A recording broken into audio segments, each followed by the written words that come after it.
Hey, what's going on? This is part two of liberalism. We're going to talk about the economic liberalism. We're going to get into the neoliberalism aspect. And it also mentions libertarianism and some schools of thought of conservatism, and particularly liberal conservatives. Um, we don't get into those. We're going to get into neoliberalism as we intended to. So let me get set up. And as we here, we're gonna get set up over here. Oh shit. Some changes. Damn. Oh man. Y'all give me a second. Y'all give me a second. Cause I gotta get set up. I don't like the fact that something's happened on my end. But just give me 1 second. I don't like bullshit like this. Just don't get wound up. I know. I hate fucking YouTube and getting into the studio. That's why I don't use this app on this damn thing. But just bear with me. I don't like doing content like this, but sometimes you gotta fight through the bullshit. You gotta fight through the bullshit. It's not entertainment. I gotta get my settings right. My settings is all fucked up. I don't like when my settings is all fucked up. I had it set and the motherfucker wants to act up. Oh, what's going on, Tampa? What's going on, Tom Malone? Fucking hate live streaming like this sometimes. But I gotta get my presentation fucking right. It's part two epic shit. I gotta get this down. Okay, select the playlist. We're gonna get into liberalism in a minute, and we're gonna take it to another level. Get my levels right. And here we go. So I'm gonna put it up here so I can see up here. Yeah, here we go. But yeah, we're gonna get into the part where we're gonna talk about it. So I'm gonna let something play, but you know what I'm saying? I'm gonna talk about it. Okay, get in my Chrome tab for a minute. I'm gonna be on mute for a minute. Just give me 1 second. I gotta fix my background and just apply it. And I'm gonna talk about it and we're gonna discuss about it. So give me 1 second.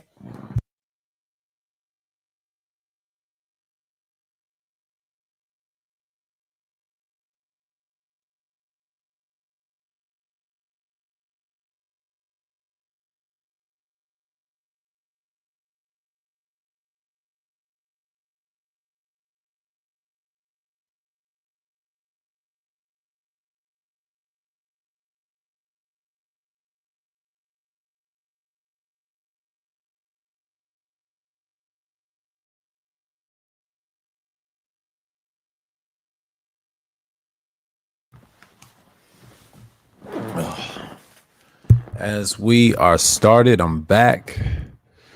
We're going to pick up where we left off. We were talking about this right here. The economic liberalism is the theory of economics in classic liberalism developed during the Enlightenment, particularly by Adam Smith, which advocates minimal interference by the government in the economy.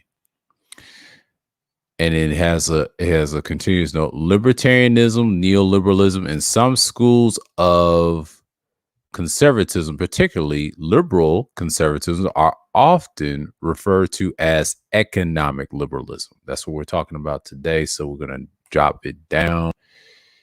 The philosophy aspect, I'll bring it up, and we're going to just nail this in the ballpark. We got links for this. We're going to talk. And we'll play the video in a couple of shows. What's going on? I am listening. Salute to y'all. And I'm going to take my time with this. And if y'all want links to the article, I'll put it in the live chat after I'm done. And I'm going to hold back and just take my time with this. I'll let the discussion later, but we're gonna expound on this shit right now. So let's go. Let me share the screen. and we're going to talk about it. We're going to talk about this shit right now. Okay, economic liberalism and political liberalism. One and the same, huh? Two difference. Because we're talking about neoliberalism of the economic part, and the political liberalism is probably different of the two. So we got more sources. This comes from link.springer.com, chapter 10. So we're going to come with it. We're going to come with it heavy heart. Okay, so I'll let y'all read it in so many words. So here we go. What's going on, sincerely, Nalia? Salute to you. Okay, we're going to talk about it. Abstract. In the current language used above all writings of laymen, what is held to be economic liberalism is instead of a purely abstract manner of reasoning and characteristics of economic science by virtue of its being science and hence abstraction. If the economist writes, let us suppose that the contracting parties act in a free market in which there are competition between many sellers and between many buyers. Laymen believe that because the economist has adopted such a premise, he is also an economic liberal in practice. But the economist also adopts different premise, as when he writes, let us suppose that in a free market there is only one seller and there are many buyers, or often he postulates, let us suppose that in a market with a single buyer and many sellers, that the market is not free but regulated by the state according to the creation, say, of the maximum collective utility. In the first case, the reasoner starts out from the premise of the free competition. In the second form, that of a pure private monopoly. In the third, from that of public monopoly. But the reasoner may believe in an in economic liberalism or communism or some other faith. We know nothing of this in the sphere of the scientific reasoning, where the only thing that matters is to pose the appropriate premise for rigorous abstract reasoning and to draw all the interferences they contain. The premise of the free market or a self-seeking individual agents is not an economic principle. It is a pure tool of reasoning and has an exclusively abstract value. Okay, and here's the key words: private property, free market, contracting party, concrete problem, economic science. And it says first published as a Devi Diversi Signity. It's in another language. Oh, my fault. And they said liberalism. Yeah, okay. So that's the keywords. That's a small article on that. So we're gonna go with okay, economic, and we're gonna go to we'll save that for last. Let's go here. We're going to stick with economic liberalism. We're going to break down neoliberalism. Okay. Liberal perspectives on the global political economy. Right. So my fault for giving you that link. The first article I gave y'all is short and sweet. I'm going to send it to the live chat. So bear with me. I'm going to have to put this down, and I'm going to have to put it down as a hammer goes. And yeah, I'm just seeing here.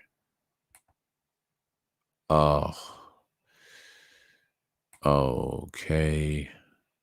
Past. Paste. Okay. There you go. My fault.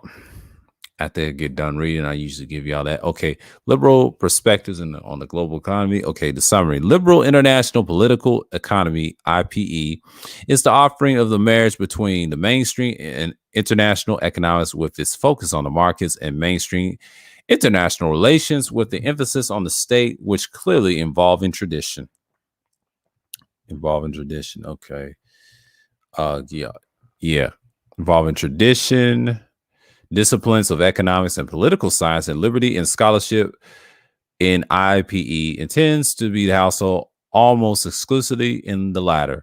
Liberal IPE has always maintained a special relationship with its abstinence Absentee father economics, looking into the particularly as a source of a theoretical, especially method methodological is inspiration in its early phase at the American School of the IPE. Let me see here for a minute. Let's see for a minute. Okay. I'm gonna get this down real quick. I'm gonna get the share going. All right. Put it on my screen. Okay. I'm gonna get it. I'm gonna get this down real quick. Bear with me. I'm gonna go back to the part and reading. I'm stumbling over here. Yeah. There we go.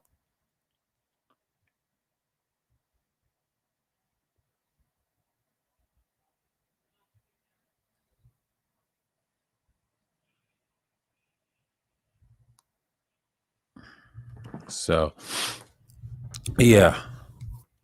Back to the cause. Liberalism is often okay. I read that part. Okay. Liberal scholarship tends. Okay. Political science disciplines. Okay, my fault. And involving traditional discipline, economics, political science, liberal scholarship, and IEP tends to be the household almost exclusively in the latter. Liberal IPE has always maintained a special relationship with the absentee father economics. Okay, I just read that. Okay, look into the particularly as a source of a theoretical and especially methodological inspiration and its early phase, the American School of IEP, also known as by the practitioners as Open Economy Politics, OEP, was strongly oriented towards the studying the societal detriments of the state trade policy. Indeed, continues to expand upon this terrain. OEP has moved into many diverse areas since then, having roots in the both neoclassical economics and the realist international relations theory. OEP has a strong tendencies to limits empirical interest to observable behavior, define interest in strictly material terms, and assume the psychology of the decision making to be rational, therefore unproblematic. Unsurprisingly, OEP has a little room for ideas as interesting, important objects of study, and the turn of some of the earlier pioneers of the liberal approach in IPE has a laminate, and it's becoming too. And it's a long read. Okay. Yeah, it comes laminate, becoming too materialistic. Okay. That's the summary of it. Introduction. One might be tempted to say that the international political economy as an academic discipline, its forefather political economy was born liberal, as the psychocrats Adam Smith and David Ricardo are widely considered the founders of both economics and political economy, as they are referred to it as its liberal theoretical manifestation. So too can one say that the IEP set sail through the pioneering. Okay, says the pioneering. Y'all give me 1 second.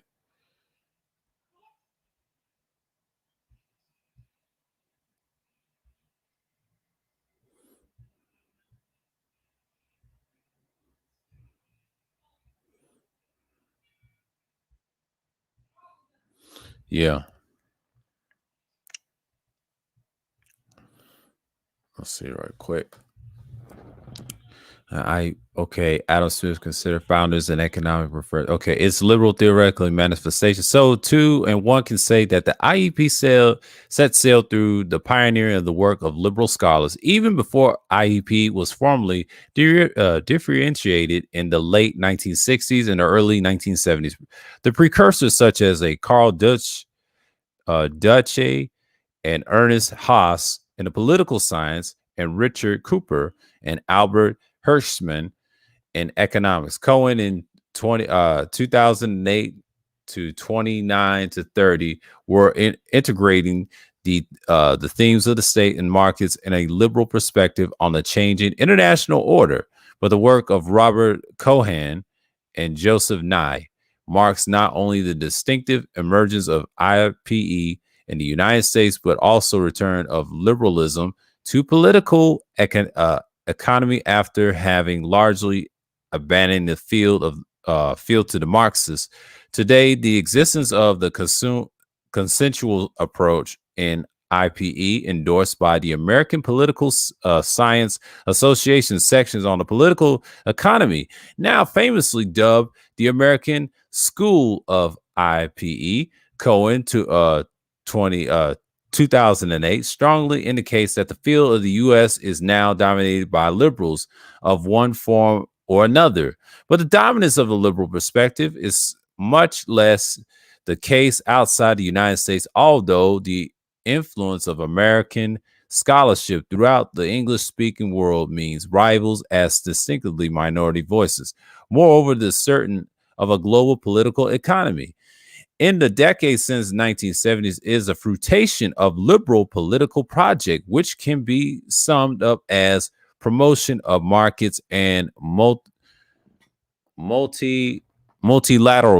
Multilateralism. But this project has, of course, not been without its bumps along the way. That being said, a global political economy organized through institutions such as the World Trade Organization, International Monetary Fund, IMF, the World Bank, and the World Economic Forum, and the group of 20 strong indicates that broad success of liberal vision of global political economic order. It should be of the little surprise that the scholarship from liberal theoretical perspectives has come to dominate the most prominent IPE journals in the United States. Manolink and Tannery 2008 showed that since the mid 1980s, the majority of the work published in the 12 leading U.S. political science journals covering IPE has been theoretically rooted in liberalism, while since 2000, some 2/3 of published articles in these journals have been liberal in perspective. Clearly, liberal approaches to describing, explaining, understanding the global political economy are especially prominent, influential, and voluminous. This review first marks out liberalism and theoretically boundaries. It then moves on to the review of the literatures on domestic international interactions, domestic political institutions, international institutions, ideas, and finally, normative evaluation and prescription of the global political economic order. Okay. So the boundaries of liberal IPE. Liberal IEP is offering of a marriage between mainstream international economics with its focus on markets, mainstream international relations with its emphasis on the state. Cohen 2008 37. While clearly involved in the traditional discipline of economics and political science, liberal scholarship in IPE tends to be housed almost exclusively in the latter. In the fact that the definitive statement of liberal approach, Friedman and Martin, 2002, Article 118, goes so far as to define IPE as the subdiscipline within the political science. That's been said, liberal IPE has always maintained a special relationship with its absentee father economics, looking to it particularly as a source of theoretical and especially methodological inspiration. Gilligan, 1987, Article 27, definition of the liberal perspective on IPE, in fact, argues that it is embodied the discipline of economics as it has developed Great Britain, the United States, and Western Europe. Something with which Frieden and Lake, 1999, Article 9 to 10, heartily concur. These leading introductions to the field that fact draw a little any distraction between mainstream economics of liberal IPE to 2008 Article 37 points out that if one ignores the continuation of the Marxist, neo-Marxist scholarship throughout the 20th century, and the earliest American work in the field was all done by done by the economists such as Albert Hirschman, Jacob Viner, and Kindleberger. Charles Kindleberger. And today it's not uncommon to find considerably methodological and theoretical overlap between American IPEs and flagship journal institution organization and the field of economics Journal of Political Economy. And what unites liberal perspective not only within but across disciplinary boundaries. First and furthermost, liberal perspectives on the global political economic operating from a rationalist epistemology, individualist ontology, and Cohan 1988. Individual interest is an analytic entry point for liberals, which in IPE it's nearly always, with some important exceptions developed below, conceived as a material nature rather than begin as do realists, with more assumptions concerning actors' interests. Liberals rely strongly upon neoclassical economic theory to deduce them, to subject them to empirical tests. 2006, Article 763 to 4. Liberals in IPE are also positivists in their epistemology, emphasizing the discovery of causal laws and the wide use of statistical methodologies to falsify hypotheses and derive from theory considered from example of Cohan and Martin, 1995 to Article 41 and 46, argument that unlike realism, their version of liberalism strives to be a scientific theory, generating testable hypothesis and progressive research program against another rival to liberalism, Morshevik, 1999, Article 670, and critiques the construction for the lack of its distinctive testable hypotheses and the second methods to test such hypotheses and against alternative theories or a null hypotheses, while holding up rationalist liberal social science as distinctly superior. And liberals are also pluralists in their relations to political theory. It is not a simplistic pluralism which claims that the multiple groups revolved in our power through an endless diversity of issues. Power resource. Instead, it is a theoretical claim that a power emanates from a variety of sources which differed across different societies, most important through the manner. Okay. Through the manner. Okay. Where's the manner part? Okay. Through the manner which institutions aggregate and express the interests of. Unlike Marxists, liberals reject the existence of general logic of power, such as through a capital, instead of insist and that the hierarchies can be constructed along a number of lines and from class ethnically to knowledge and skill and beyond, without bowing to the demands of the means of production. And the finally common problematic unites liberal perspective across many substantive fields of inquiry, while liberalism no longer assumes the existence of a harmony interest which is bound to triumph over parochialism, and it's nevertheless remains true that liberal analysis begins from the premise of a universal interest, such as the Pareto efficiency trade policy, or the public good of a stable, open global economy. Liberal IPE scholarship, then materials and the resource to answer a basic question inform liberal economic theory. Why does mutually beneficial cooperation, aka liberalization, sometimes fall? Okay, hold on this article. Okay, we're gonna read to the next part. I want to see this in the chat box in here. Okay, it's less. Okay, cool. Y'all in here. Good. 25 minutes in. Okay, I'm gonna read this part right here. So y'all don't pay me no mind. Y'all pay me no mind. I'm gonna read the last part. I'll emphasize a little bit. I know people are not gonna come up on this time, but if they see part 2, we're gonna come in. Yeah, it's kind of like last time, and I'm not gonna argue and scream and yell. It's gonna be probably one of those history things. Ain't gonna last as much. We'll see.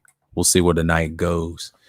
Because I got a stream tomorrow talking about open topics, a lot of drama on top of how you're gonna solve the issues and things like that. So this essay, Organized Liberal Perspective on the Global Political Economy, into 3 broad categories. The first treats the mainstream core of the so-called American school of IPE, also known by its practitioners as open economy politics, Lake 2006 to 2009. In its earlier phase, that the literature was strongly orientated towards the study the societal detriments and of the state trade policies, and indeed continues to expand upon this terrain. OEP has moved into many diverse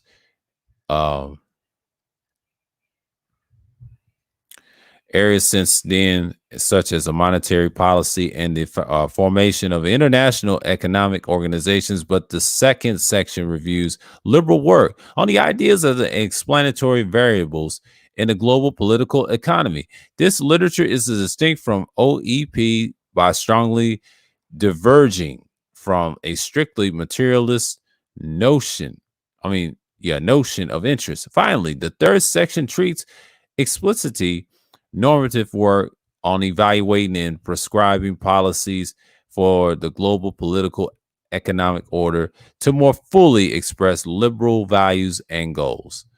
Okay, we're going to read the part that says open economic politics. I'm going to stop right there and y'all can read the rest. I ain't got time much to waste. Okay. International political economy as distinctive field of academic research was born into a theoretical, methodological cacophony with the long extinct Marxist, neo-Marxist work in jockeying for position alongside the new studies of the transnational politics, all amiss in the general structure of transformation of the global international political economic order of the 1970s. By the mid-1990s, however, the vast open range of IPE with Susan Strange, 1984, had once a memorable, celebrated, had been largely plotted and fenced, particularly in the upper echelons of the American academy. American Academy, through the growth of the broad theoretical and consensus. Frederick and Martin, 2002, Article 118 is keen to set to aside a paradigmatic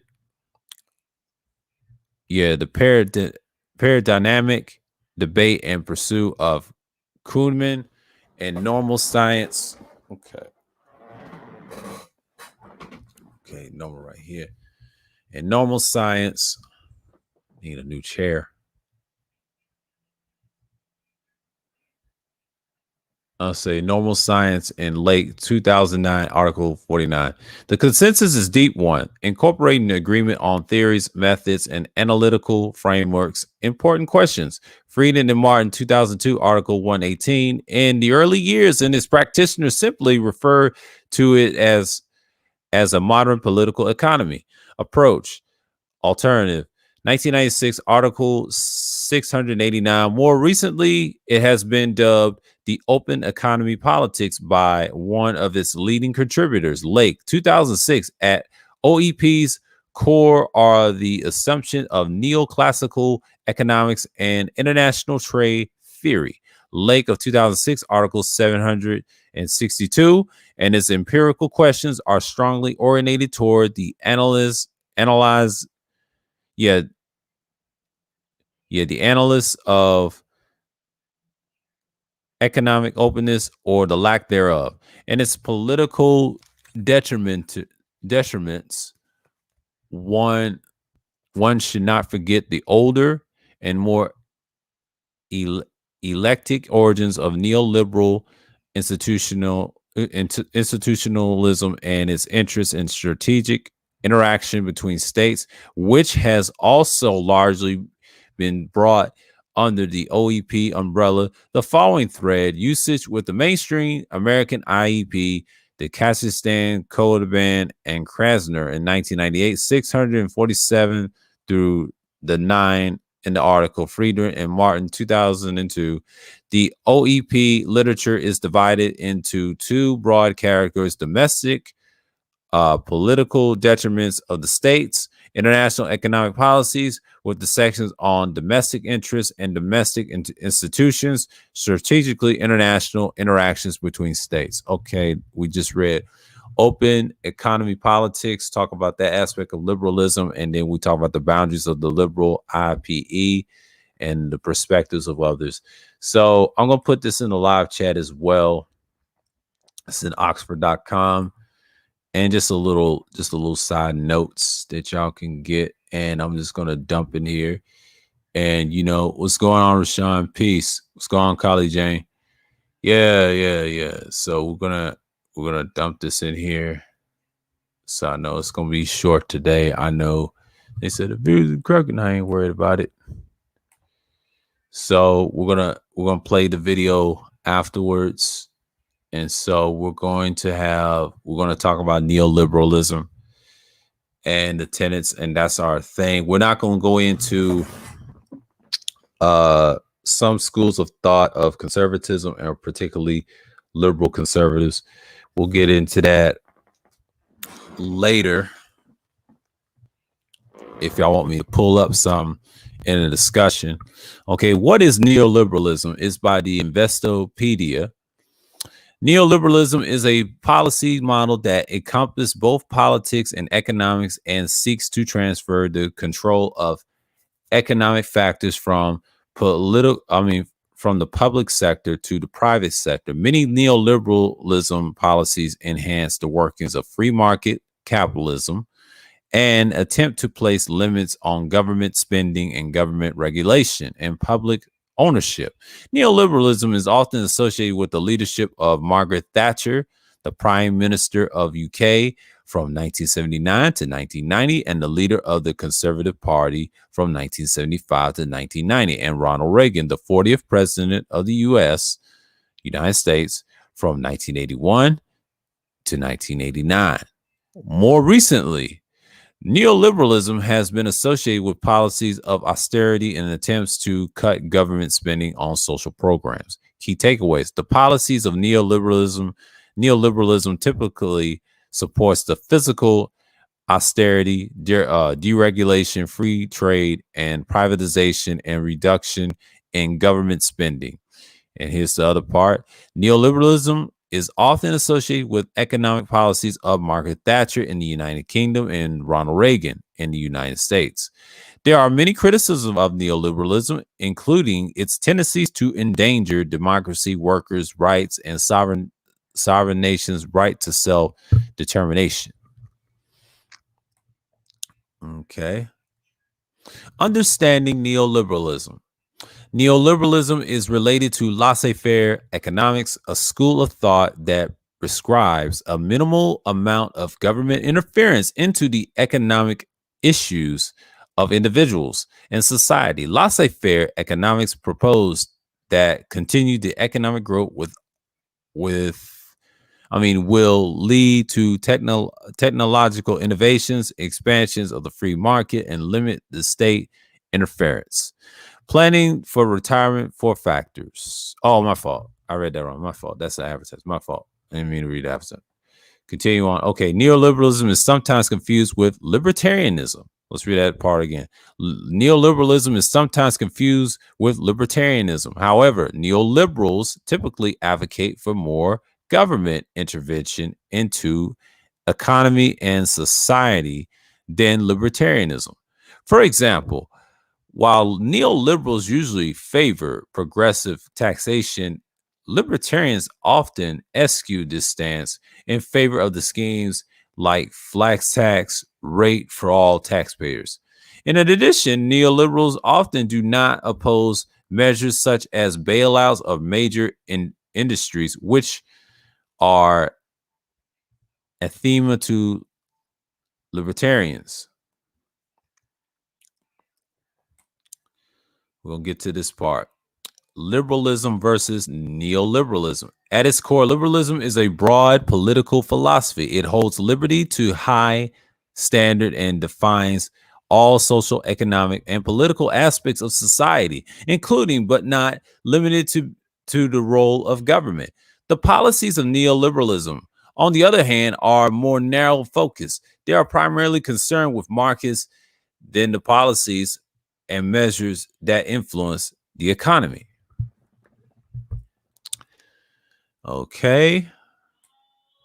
Criticisms of neoliberalism. There are many criticisms of neoliberalism. Free market approach to public service is misguided. One common criticism of neoliberalism is that the advocating for a free market approach in areas such as healthcare, education is misguided because of these services are public service. Public service are not subject to the same profit motivation as other industries. More importantly, adopting a free market approach in the areas of health and education can lead to an increase in inequality and the understanding of resource, health, and education that is necessary for long-term health and visibility of an economy.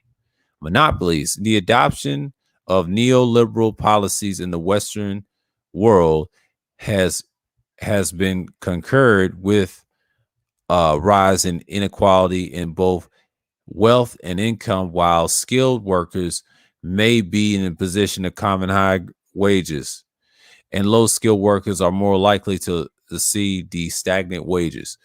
Policies associated with neoliberalism tend to encourage the presence of monopolies, which increases the profits of cooperation at the expense of any benefits to consumers.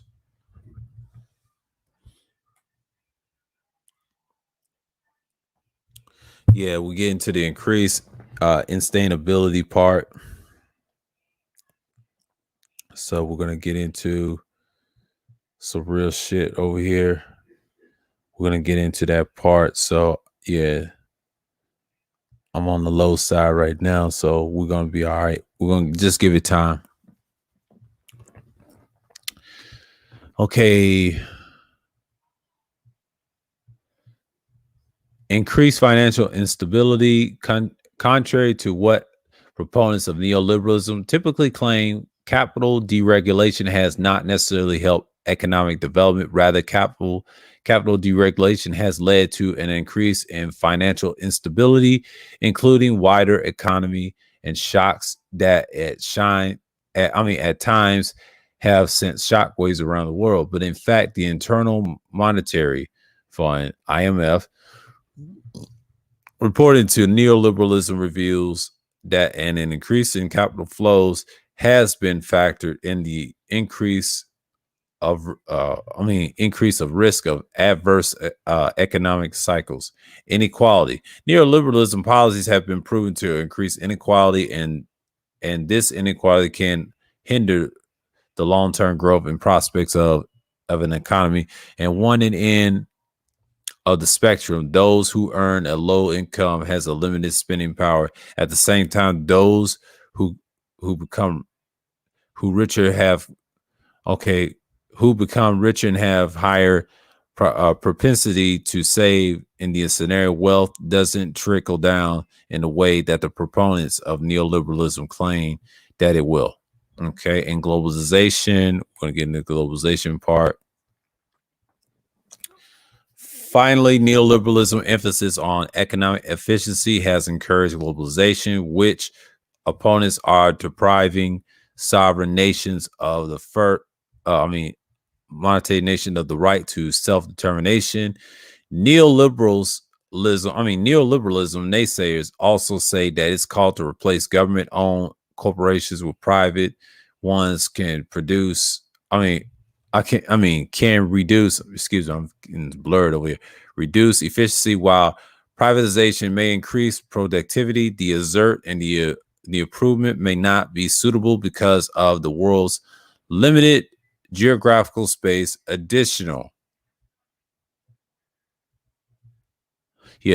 those opposed to neoliberalism, and that is an anti-democratic, can lead the exploitation and social justice and may criminalize property. Okay, so we got that done, and I'm gonna give y'all the link of this article. And I always get drained out of here. Shit, I didn't go to sleep. I was on a backhand chat. Y'all forgive me, man. Get my mind right. So we're gonna play this video in a minute. I'm just gonna knock it out of the ballpark. So we talked about neoliberalism. I gave you all the links down there, and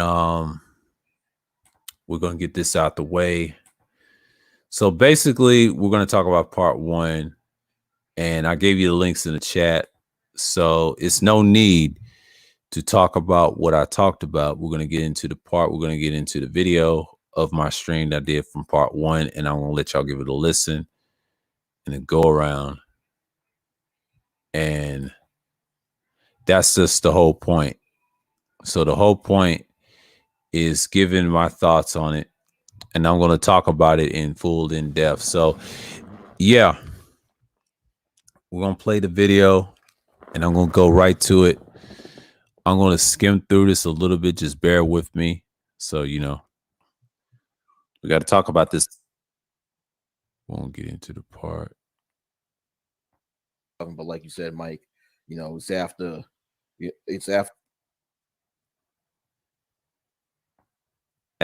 We deal with the philosophy aspect. We deal with the what's the one we dealt with? What's the one we dealt with in liberalism? We deal with how classical liberalism is morphed into the New Deal, introducing liberalism in the international relations theory. I post that in the chat. So we did a lot. So now we're dealing with the political polarization. I'll say personal life. We're dealing with that. We're actually talking about liberalism at this point, but conservatism, the opposite ideological sense that we dealt with. We dealt with it, 2-part series where I dealt with. So I'm gonna drop this in the chat, and if y'all want to speak your mind, it's good. I'm clear. I'm just gonna get into it. So let's rock and roll. I got links for days. So what's going on, Mike? So let's see. We're going to see right quick. And that's the future of it. But yeah, that's what happens. But I mean, that's just one of the things of it. We talk about it, but there will be a part 2 to this, and we're going to call it economic liberalism. And it's going to mention libertarianism, neoliberalism, some schools of thought of conservatism, and particularly liberal conservatives. I mentioned this before in conservatism part 1, when I talk about Barry Goldwater and the ideological and the philosophies of things like that nature, and we're going to deal with that accordingly, and we're going to stick with it. You know what I'm saying? And that's to build off on it. So for me, I'm just trying to stick what works. and try to be fair with these ideological stuff, because a lot of people on panels, they throw these words around, and I'm giving you the research. But I will give you the research on the economic liberalism. For part two, liberalism, I won't say liberalism two. And then we're going to go into libertarianism. That will be a future stream. It's one of my history streams on every Wednesday. I'm going to do my political philosophy series. I'm going to deal with that. And then we're going to talk about progressivism and all that stuff, but leftism and all that stuff. It's many versions of that, anarchism and all that stuff. So we talked about that a little bit, but we can go back to liberalism and things like that. But yeah, it did come from utilitarian thought by John Stuart Mill. He was the father of feminism and things like that. He was one of the instruments of feminism. It was created by a man, not by a woman, because if you want to say Plutarchs or whatever, they was responsible for that. The problem with that is a lot of people just don't want to admit it, because in these spaces, they don't really study the philosophies where they come from. And we misquote them every time. And, like America, we have different definitions of them. They change them every time. Like, we keep misquoting them, but it don't really say that. If you actually study it, it actually comes from those philosophers. It's so important why I talk about utilitarianism and nihilism.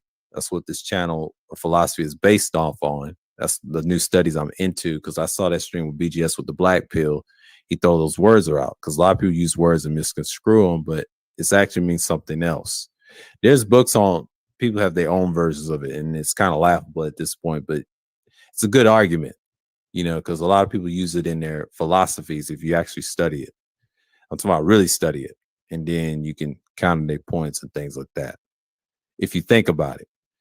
But conservatism, there's many versions of it.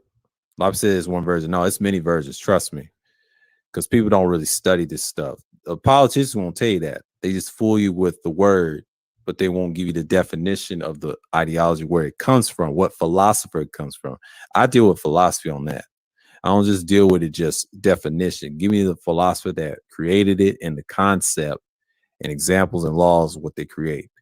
And people complain about a lot of stuff like divorces, marriages, and things, and daily lives, routine, individual laws, and all that. What you deal with every day. Because sometimes you got to deal with reality of these facts that I'm giving you, like the ideologies and things like that. Now, the Pew Research, that's one. There's more research on liberalism, and you can, with conservatism, we can go into it all day. But the Pew Research, I just gave y'all the link. You can see the graphs for yourselves. I put all the links in the chat. Right here just gives you the personal life of liberalism. Okay.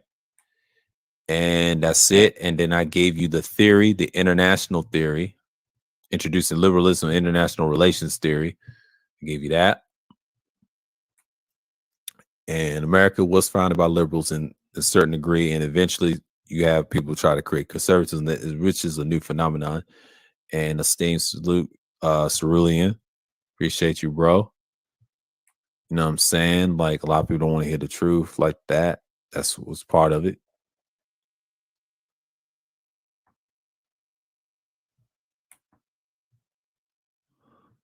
But you know what I'm saying? Oh, salute. I am listening. Okay. Let's see right here. Okay. The New Deal. Think again how classical liberalism morphed into the New Deal. I put that link in the chat. If y'all want to read that, that's a good read. Save that for yourselves and things like that. So we got time, and you know what I'm saying? And then we got the philosophy that we read earlier. That was around 8 something. It's 9:34. It's an hour. If y'all want to chop it up, that's cool. Philosophy basics, branch liberalism, HTML. And I'm just saying, like, the philosophy basis of the branch of, we're gonna skim this. I had to deal with where it comes from, and then you got to mention the utilitarian philosophers that's important that create feminism. I didn't want to get in deep of liberalism, where it came from. And yes, America adopted it too, because they adopt those guys from England, and it's a long read, like you said in those books you said, it's probably the same thing, and it's all out here. It's not that hard. What you got to do is you study the research, like the Pew Research about the divides of family life. I mentioned the international what you call it, the theory, that part, and I put that in there in the chat. They need to know what was going on in the militaristic part of it.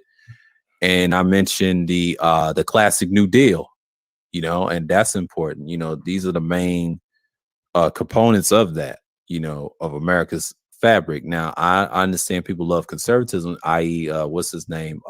Barry Goldwater. We did 2 streams on that.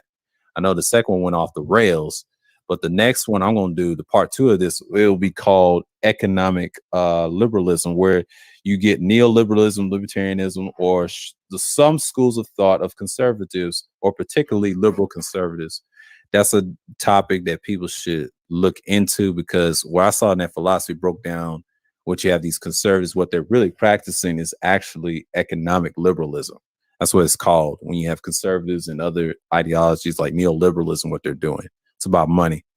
And I didn't know that, because I want to delve into that more, because that's going to be my part 2 series. I want to do some more research on it, because the reason that's important, a lot of people's practicing that in these spaces don't realize you're practicing economics and don't have the real economic fiber of that. Because what it mentioned, neoliberalism and libertarianism, which is going to be my next political series, minor parties, that philosophy, that's important too. If you're really about that, you got to talk about other important figures as well, and talk about the histories of it as it been successful. I'm looking at the pros and cons, like I did with the utilitarian series. That's what I'm trying to do with these, because these are important. Because most people, they just throw it around loosely and don't understand. If you're really about that, people are going to ask you one day that actually practice that, you be on the chopping block. So yeah, these are important, because these people prop them up like it's something. No, they just conveyed it to. Because every time I see a stream or a video, when they use these terms, that's not what it means. It's more to it. They're missing the key philosophers in it. That's important. Yeah, that's why definitely. I did this. Yeah. No, definitely. What happened with the term conservatism is they politicized it and made it out to be this sort of nationalist thing. But right. For Black people, they were never included in that ideological process. And so liberalism, as they know it today, they affiliate that word with ultra, left-wing ideas. In fact, in a nutshell, liberalism is the center to the right at this point, right? Joe Biden is supposed to be a quote unquote liberal, but he's more further to the right than, let's say, Elizabeth Warren. Or even Stacey Abrams, because they're both a part of the same party, but are worlds different from each other, ideologically speaking. And so when people try to put the left in one bucket or liberalism into one bucket, they don't have a good perspective on it, an academic perspective as well as a social perspective on it. And so I think that is the biggest problem in this space, is that people want to say, because people call me Marxist V, communist, socialist. They call me all sorts of these, what they consider to be left-wing names, because they really don't have a place to put me in, because they don't understand that they're using the terms outside of the context that they should be using it.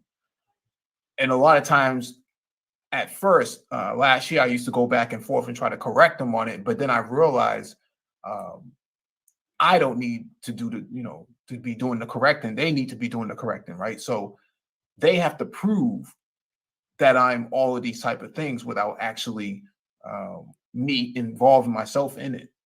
And so a lot of times these terms just get tossed around just too much in this space, and it loses its meaning and its value. So. Yo, what's going on, people? What's going on, Wacky? What's going on? I didn't know you was up? backstage. I was looking at some analytics. My fault. Oh, no problem. My apologies. No No problem. But you know, it's funny because okay, I'm glad that Asur Yahoo brought up this topic because what happens is that if you do your research on the history of liberalism, in which both of you brothers have done, is that initially it was about protecting the individual and their way of thinking and their and the mindset of the individual. But ironically, what you hear a lot of times in this space are so-called conservatives talking about I'm all for the individual. But that's initially what liberalism was about, the protection of the individual. For every individual who have their own way of thinking should be protected. So it's like basically ultimately what I'm saying is that you have these so-called conservatives in these spaces who talk conservatism, not realizing that some of their arguments are liberal talking points. Right. I mean, Yeah. And that's why I did the philosophy piece first, and then I did the New Deal, and what's the other one with the theory, the international relations theory. And it's important because it talks about the militaristic aspect of it. And then I did the Pew Research, and this is something simple. I didn't want to go in depth because there's a lot of research on it. It's been covered. I want to deal with the family life, you know, the differences and what you see in this graph on the screen, and it's important. I might have to put this in the back check. Y'all can read it because that's important because you see the differences and things like that. But the reason I'd use the philosophy base, you got to go to history where it came from.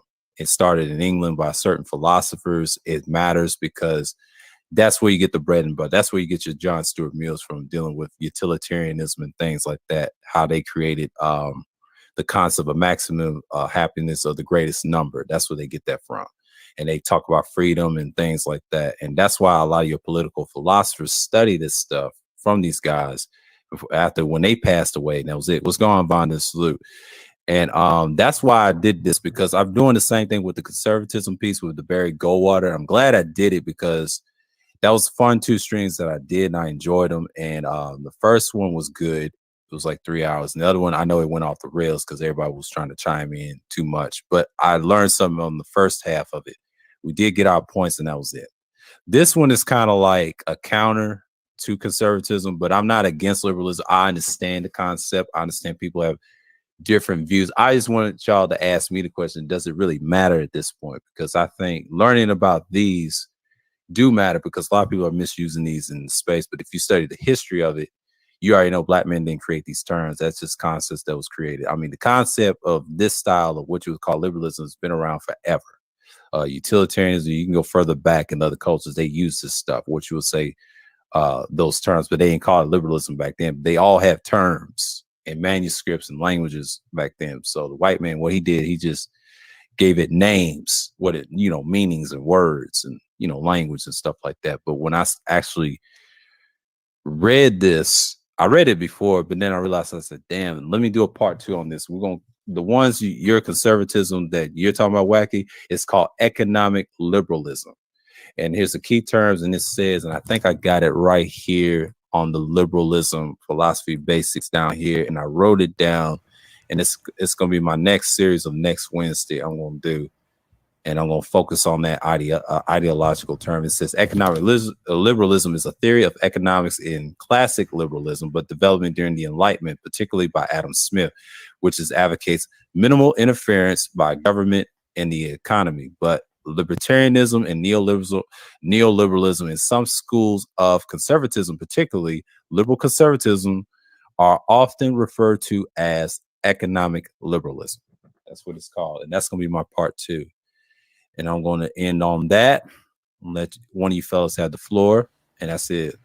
You know, and what did War Master say? He said it equals to libertarianism. In a way, you're right, War Master. You're right.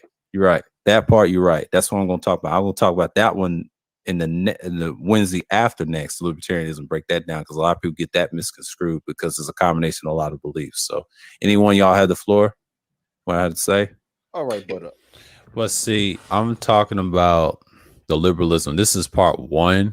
If y'all case it, it's 11 hours and we talked about it. We expound on principle, and DeAndre came in and kind of like, if you was at that stream, that was on the 10th, right?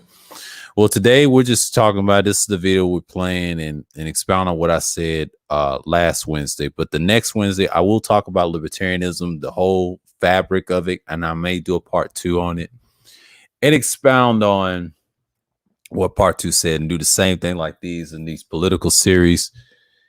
And these work in matters in time's hand. So basically, you just having your points across to make sure it's like you get the understanding of what I was saying. But so many words, I use the Pew Research, I use the philosophy based of it, you know, the families and things like that, and also use all the research in the military aspect, you know, and that's all I did. So, anyways, you know, I'm gonna drop this down, drop the hammer a little bit.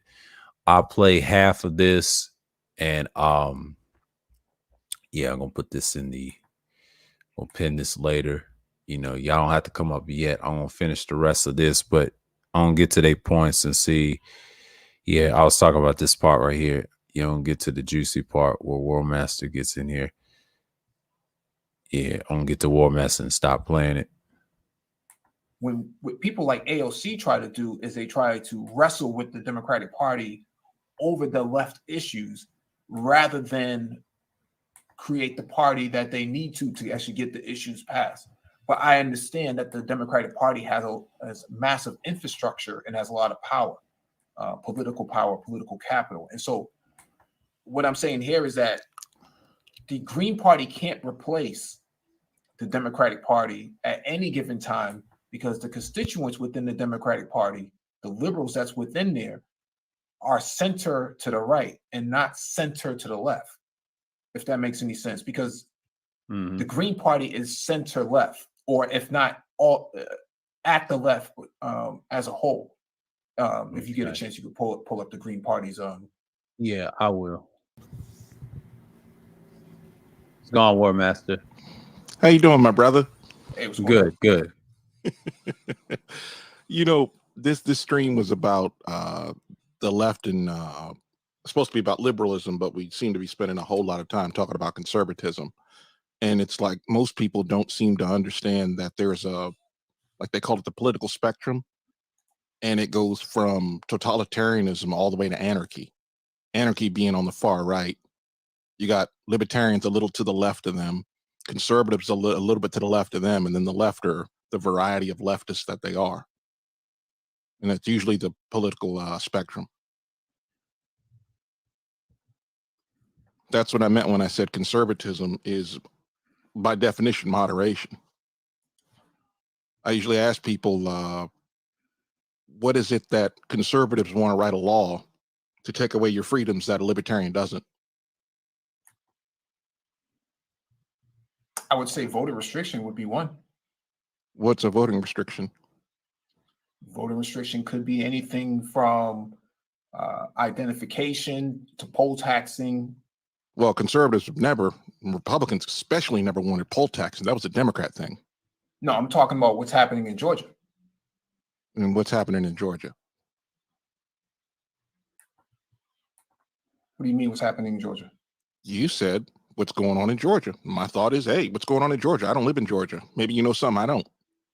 I mean, Sir Godayu can testify to this, that the Republican conservative movement in Georgia have worked up ways to put laser focus on Black voting districts or voting precincts so that they can't have early voting, Sunday voting, voter IDs, all of these sort of areas that would stop Black people from voting, but not in these white areas.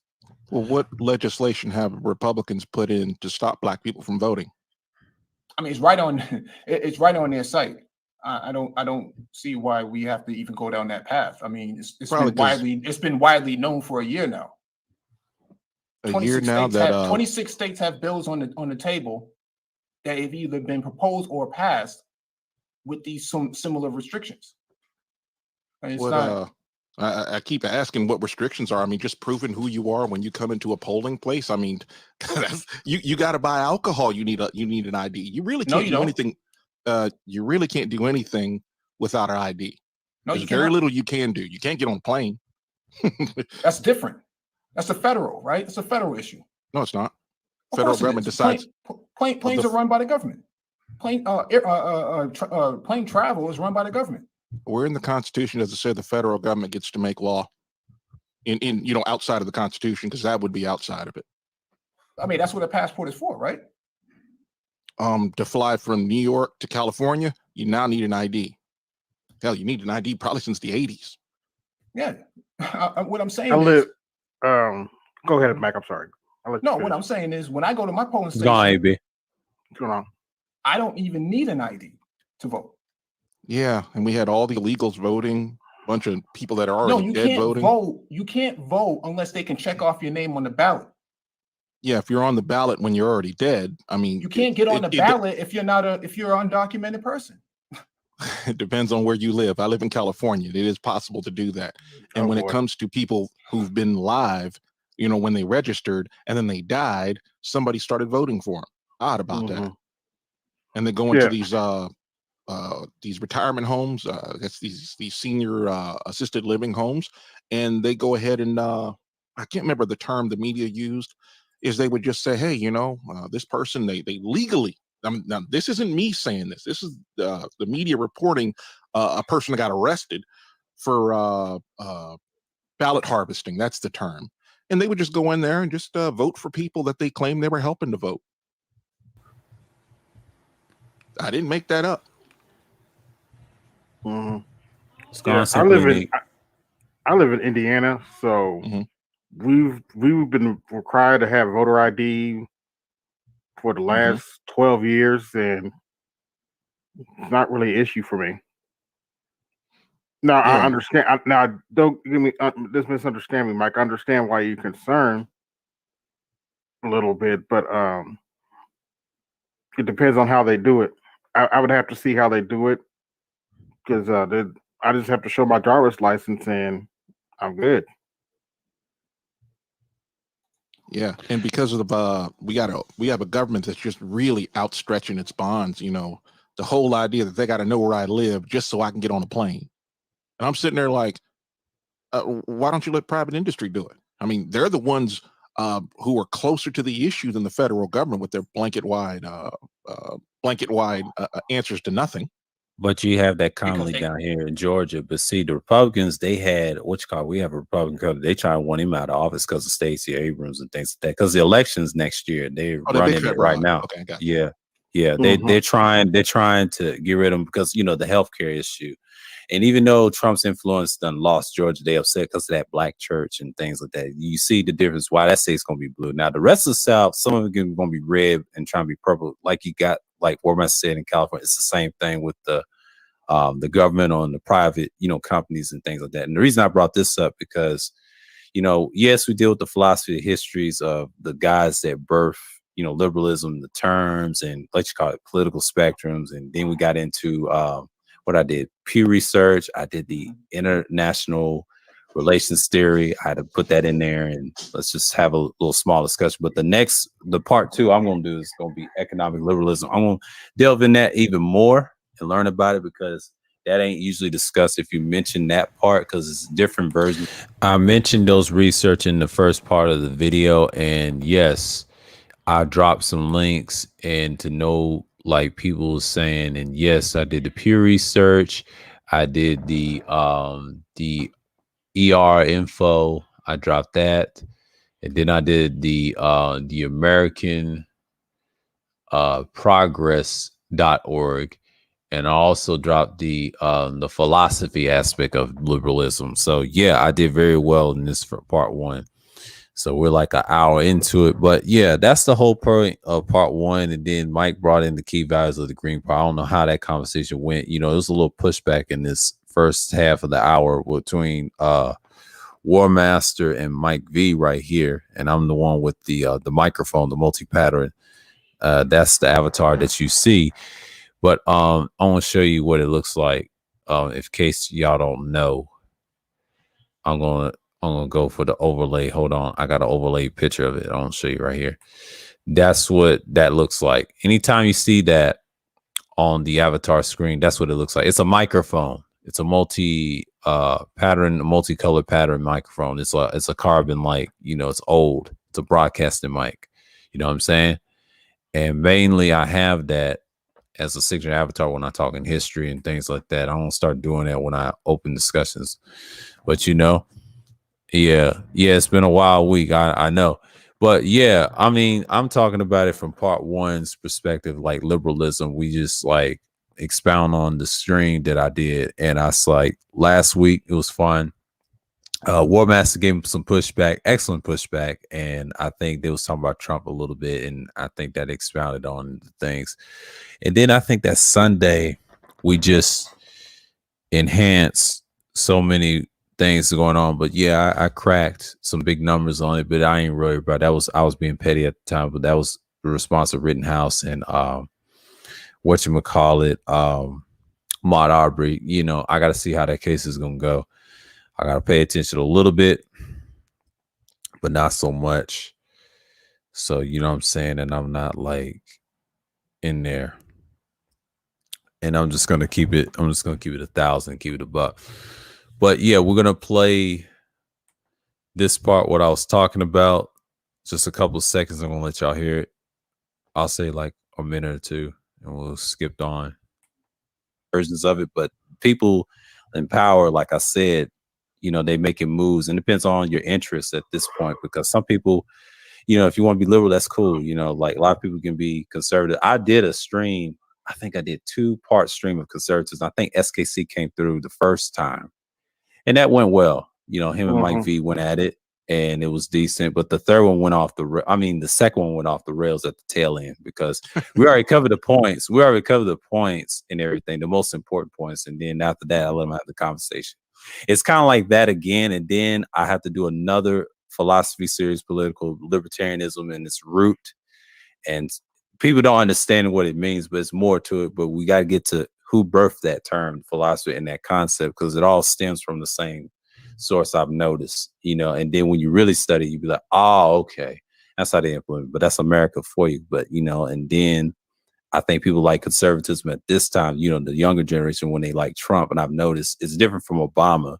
Mm-hmm. It's because they thought they can have something, you know what I'm saying? Like, that's just one of their beliefs, but but it's understandable. And I just like what? I don't understand. It's similar to like I said, how people when they follow Obama, they thought he was gonna bring change, but technically he didn't. They're all politicians. They do the same. He's a Democrat. What did you expect? Yeah, exactly. And same with Trump. Some people think no. Trump realized there's power. It's not easy, and then you're fighting against entities, but it's a responsibility. When you get in that White House, it's like you're just another person in office. But everybody understands. People gonna have to believe what they're gonna believe. If they believe they love Trump, that's cool. That's why I don't force people if you believe in Trump or not. But but when I look at these key issues that Mike says, like it says grassroots democracy. He talked about the Green Party, right? And here's their 10 key values, and their social justice and equal opportunities, ecology. That sound like environmental stuff right here. Okay, wisdom, nonviolence, decentralization, community-based economics, feminism and gender equity, respect for diversity, and personal and global responsibility, and future focus on sustainability. So that's what the Green does Party sustainability even mean? You tell them. It's like bumper stickers, like it's supposed to mean something because they say it. It's a part of the ESG stack. What's the ESG stacking? The environmental, social, and governance. And so there's a 17 tenet portion that is added to that, but that's a whole different topic in itself. You know where I can find that? Yeah, just you can type it in on Google, ESG, or environmental, social, and I got this governance. right here. Yeah, I got it actually tells you in the tenets what it is. Yeah, I got it right here. I put the Green Party in the. Did I put it in the back? Yeah, I put the Pew Research. I'm gonna put this right here for you. It's ESG. What? The the acronym, what it stands for, is environmental, social, or sustainable, and governance. Just use the Constitution. God, it kills me. Hey, Mike, what are your thoughts on them passing that infrastructure? The infrastructure bill without, the Build Back Better bill. Now, we was talking about the values in this one as well, and War Master is trying to give them some pushback and things like that. Might skim through this, but yeah, this was a good stream. In part one, we just expounded on what we was talking about, and we talked about the Georgia's voter suppression. I was going to get into it, but it's like confirm what we was talking about, and then I might skim on to the conversation, what really happened, who came up. Before Dre came, we're gonna go. Let's listen to Dre. Okay, he was cutting them right here. Shit, there you go, right here. Yeah, we're gonna listen to the conversation when Dre comes in. There you go. All right, enjoy. All right. Okay, so man. All I'm saying is there is a whole lot of votes. I mean, especially. Matter of fact, it might be in who is that lady with the yellow hair that kept running the same vote through it multiple times. I mean, come on, man. They were doing. This ain't just Arizona. We are talking about Wisconsin as well, and Georgia. They haven't found anything. How do you know that if you don't hear anything? Because every state has an auditor, right? State auditor can go in there and actually audit all of those records. They haven't found anything. It's run by Republicans. Why haven't they found anything? What do you mean? Well, why is it? Why do people keep repeating that they haven't found anything, that they failed at it? So George Biden, I'm sorry, not George Biden, but Joe Biden got 80 million votes. Okay. We'll see in the next term, because I told people like this. I says, look, you're not going to steal another election in the same way again. You got to prove that it was stolen. Okay. I don't have to prove it, every state has an auditor. Let's just say it this way: there were some irregularities in the last election that have been corrected, and they won't be able to do it again. Yeah, irregularities that did not go beyond the margin of error. That's what the finding says. No, that's not what the finding said. I don't know what findings you're looking at, but that's not what I saw. And if you could actually point to some information to tell me, otherwise, I'll be glad to read it. I mean, you can go right on Cyber Ninja's website, or you can go on the state's website. There is no such information that corresponds with what you're saying. Because if that was the case, they would have already pulled it up. When I said there are irregularities, I was serious. No, I'm not disagreeing with you that there aren't any irregularities, but not enough to toss out the ballots. They counted the ballots 3 times. They counted them a lot more than that. No, I'm saying the auditors counted them 3 times. They're not going to count them again. They said that the count is the count. That was their response. Okay. Yeah, they did take a long time to count those ballots. They counted 3 times. 3 different auditors. 3 times. No, they said the count is the count. We're not going to count this again.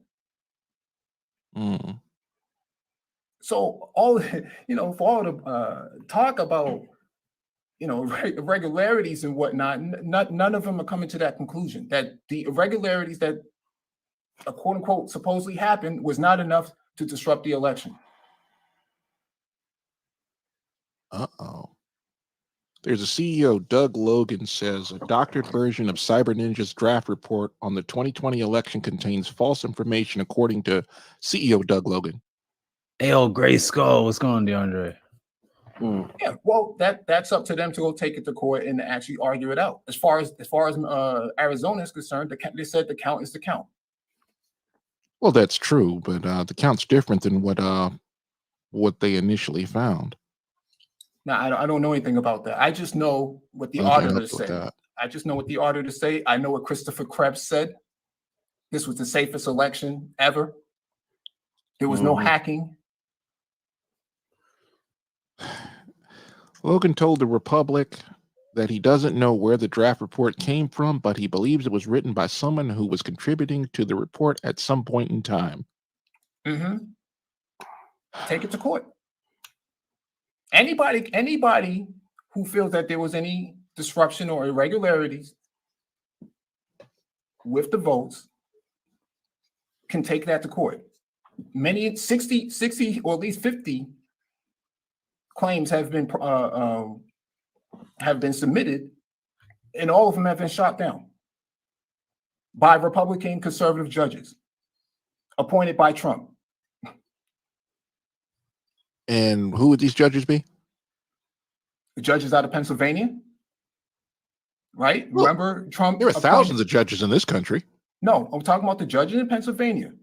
You can look up the cases. Those judges were appointed. Those judges were appointed by Trump. Mm-hmm. Okay. We'll see what happens in 2024. Yeah, I keep telling people this way. In 2000, they tried to steal the election and they failed. In 2016, they tried and failed again. In 2020, they got caught. I mean, when somebody's walking in there with thousands of ballots in a what was that? What was he towing in, like a little wagon that little kids have? And the lady was filming his ass. Republicans have been watching this for 20 years, and the chickens have finally come home to roost, especially when people can pull out their phone and start recording. All right. Hold on, man. You guys. Hey, what's gone, DeAndre? Hold on, man. Hold on. Let's break this down. Right. Mm-hmm. Giuliani is right now doing a hearing where he's actually admitting that the information that he got was false, that he recommended Trump fight the election on those grounds. And he lied under oath right now. Mm-hmm. Well, if you lie under oath, you go to jail. No, but he's saying this right now because he's cutting a plea because they pulled all the information when they raided his law firm. Mm-hmm. So he has to admit to it that he basically told Trump something that was not true and that was unfounded. Then you have Mike Pence running on a conservative thing right now from seeing that Fox News was pushing out, with CNN saying the reason why he certified the election, and he was asked by conservatives who told him to certify it. He said James Madison and God. Well, Giuliani doesn't certify anything. No, I'm talking about Mike Pence, the vice president that certified the election. Oh, yeah. Trump was less than pleased about that. Yeah, he was less than pleased about it, but here's the problem, right? Here's the problem. Mm-hmm. They're finding so many inconsistencies. What happened with January 6th, that who authorized the National Guard to come through and back up the people at the Capitol? Who authorized that? What National Guard doing what and where? In Washington, Maryland, in D.C., when the January 6th thing happened. I mean, when a bunch of people got, led into the Capitol, they keep calling a riot, they keep calling it terrorism. Well, that's what it was. It was insurrection. That's what it is. Oh, it wasn't Rudy Giuliani. It was Igor Fruman. I don't know his name. Pleads guilty in court. Yeah, but Rudy Giuliani's he's right now. He's testifying right now.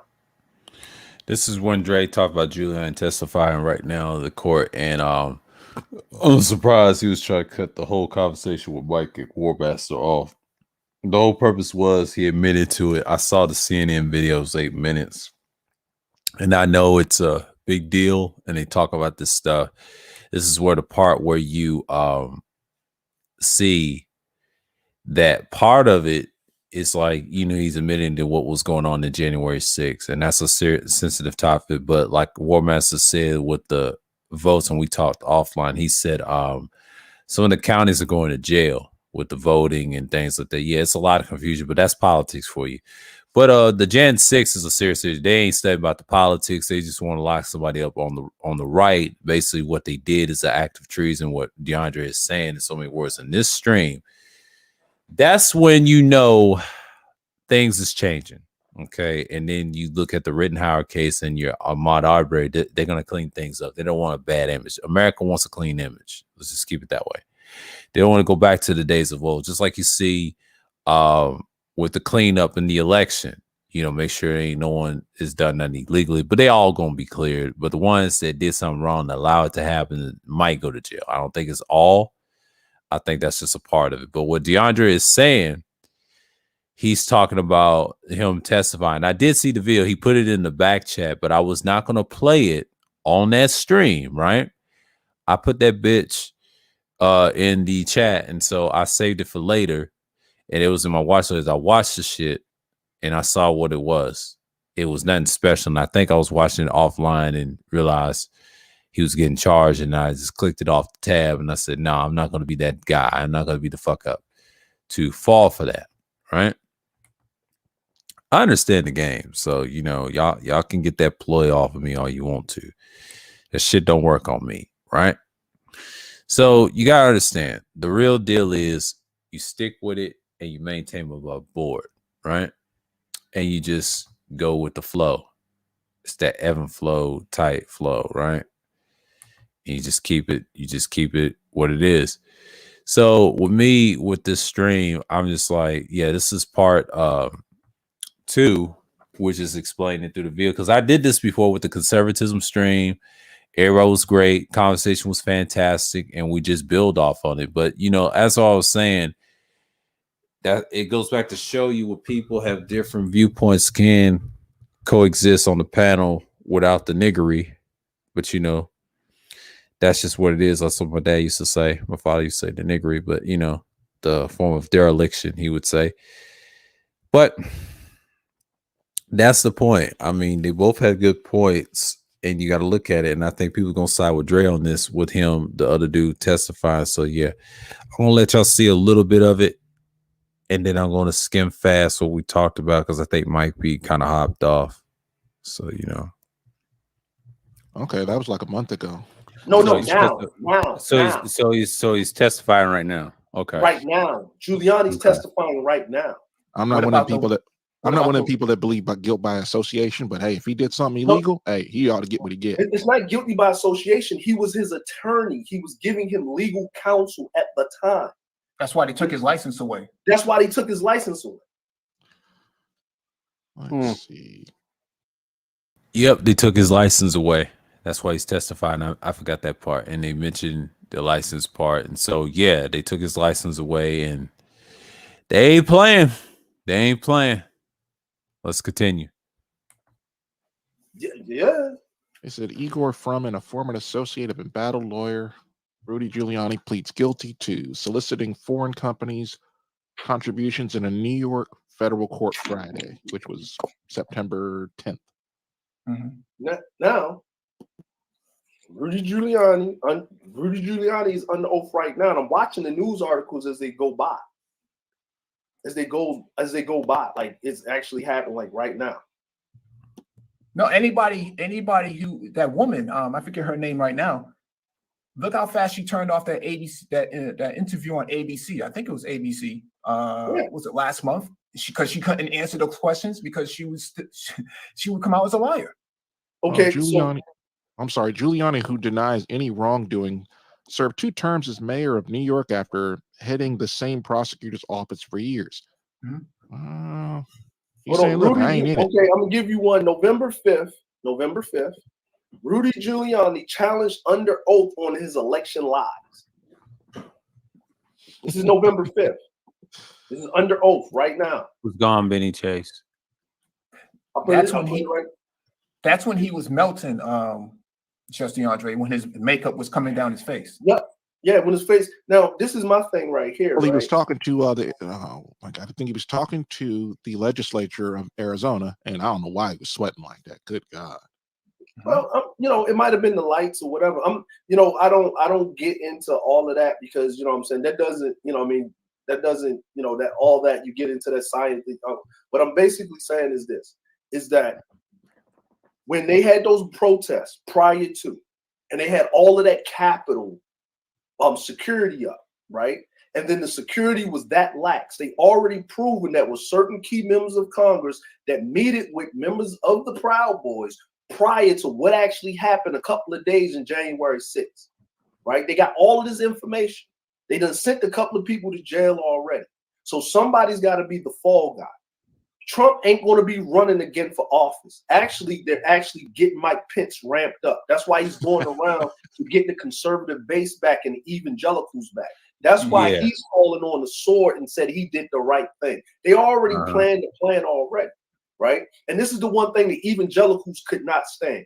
If you hold on a second. I'm sorry, I don't mean to interrupt, but Soviet-born crony of Giuliani pleads guilty to straw donor offense. Okay, so it's money in politics. It's money in politics. So now here's the thing, right? Now, what I'm going to say to you is this, right? The conservatives or the evangelicals, right, that pretty much helped push everything that got the real power when you're talking about the Republican Party. That's a real power, right? True.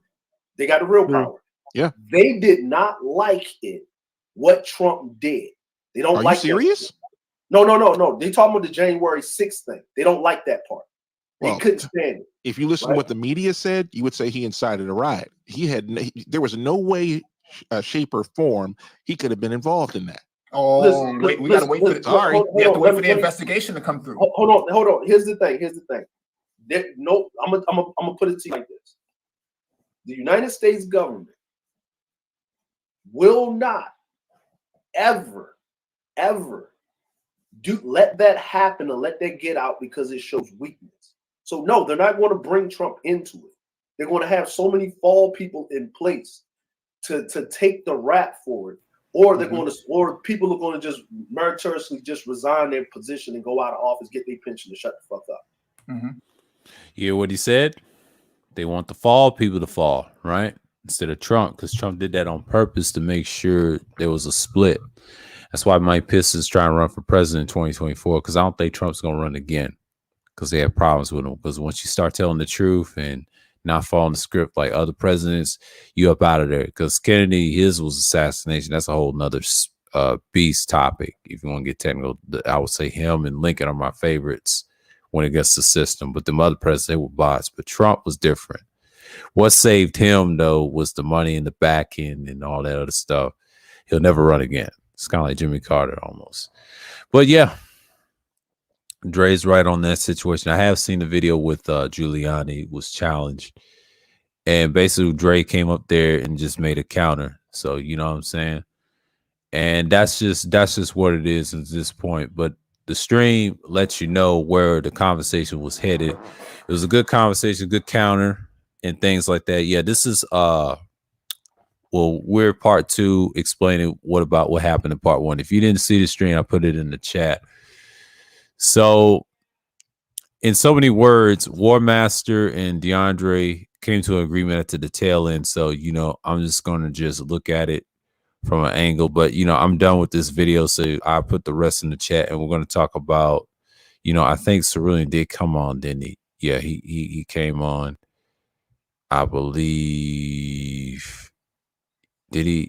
That's somebody else that's past the $40. And I believe, yeah. We talked, and we're just gonna keep it 1,000 directly into the internet. And yeah, I'm gonna stop the screen share. But yeah, we talked about it, and I think we expound on the Giuliani thing, and I think we're reasonably doubt that's good. So basically, we just here like expound on what I did like last week, because I was talking about all the liberalisms and the research in that stream, and I just broke it down and just come with you. But yeah, economic liberalism, I put the neoliberalism aspect, and I did some of it about the economics with the OEP and the IPE, how I expand on what is modern of this type of ideology, the economic liberalism, as we see. But I will talk about libertarianism next week and expound on the culture of it, because that's a phenomenon that was created in the 70s and the founding fathers of it and the flag. And I'll do a part 2 to it and go extensively what the systems are, what it lives, and what it produces. And yeah, and then, you know, that's just the main of it, the main of the crux of it. So we did cover neoliberalism and some of the thought of conservatism in that first part of the stream, but we used the stream to talk about it. And then I think War Master was talking about Trump. Everybody's trying to say he's conservative. Technically, he's a liberal. He's a ravaged liberal. So yeah, particularly the liberal conservatives I talked about in that stream with the philosophy as well. So yeah, we're going to expound on what I talk about, the economic liberalism. What's the links I showed you? He said New York and Georgia indictments will stop Trump from running the 2024. Yeah, exactly. That's why I agree with that. The 2024, because Mike Pence is a better choice. That's the last bastion of conservatism you're gonna get. So let's see. What was the first link? The first link, if y'all haven't, it's called a link dot springer.com that talks about the economic liberalism part. And then you got the second link, the oxforddre.com international studies. It talks about the actual liberalism and the OPE, I mean the OEP or something like that, OEP or IPE. Mention that. And then the last one, but not least, neoliberalism in the Investopedia, and the term neoliberalism ASAP. And we just covered that. And that was just it from the part of that stream. But yeah, we can have a small discussion. You know, I pinned it and everything. If anyone wants to cover, that's good. But I'm just saying, like, in so many words, liberalism is what it is, man. Like, you know, if you study the economic aspect of it, you know, you get the points what I was talking about. And I'm glad I used the peer research on part one, because part one, it was evident what I was showing in so many words. And I'm just gonna be like, okay, I'm gonna come with this, and I'm gonna switch this right quick into my famous multi-pattern market phone icon that I use. But that's the thing, you know, with me. You know, I'm just not going crazy over something like that, you know, and you know, we could disagree as men. You know what I'm saying? We can have our little agreeances and things like that. And I'm just like, you know, and the discussion went well. I mean, Dre made it interesting. And I'm just saying, like, you can't cry over spilled milk of confidence. And when we come as studying these dudes in the manosphere claiming that they're conservative, they act more liberal than you think. And it's kind of sad that that stuff dies off over time. You know what I'm saying? You gotta realize a lot of people ain't in that type of world, and they don't understand that a lot of things changes over time. But I get it. Once you have the liberal philosophies in, it's just paramount at this point. So when you get into it, people question things and question your ideology, and it's just a madness. But yeah, Giuliani was under pressure, man. They took all his license away as a lawyer, whatever, and that's the whole point of you seeing that. Part one, we were there, we just dropping gems. But that's just the whole point of it. And then you just have the crux of it that people still buy into the stuff like they're saying and what they're talking about in talking points. But yeah, if you're a modern liberal, you know the military is y'all's backbone. Being conservative. Outside that, if you don't join the military of the world, yeah, everything is finesse. And the person you blame in the world is his previous presidents. It's very finesse. It's not physical at all. Because I know y'all waiting on Thursday, but tonight's the night. Tonight's the night. So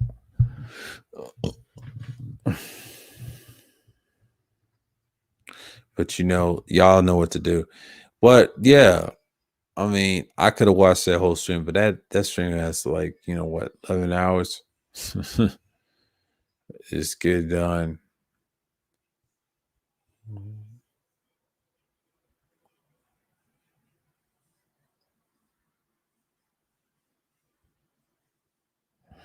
But yeah, that's all I got on it. But I mean, this is like part 2, but I'm just thinking like this, like the whole thing with the January 6th, I think prior to me doing my channel like in the stream form, I was doing pre-records. I remember what was going on in January 6th. A lot of people just couldn't accept the losing. And some people say he cheated. Well, everything's coming out later. You know how the courts do. And they're finding things. They're just being slow and methodical because mainstream media got the fastest cameras and the mainstream media has all that gadgets and stuff. Other people think it's simple, but it's not. To get everybody pinned down and just do your thing. So, excuse me. And that's not what you want to hear. You know? And, you just got to look at it like that angle. But everybody's got their own scenario. Excuse me.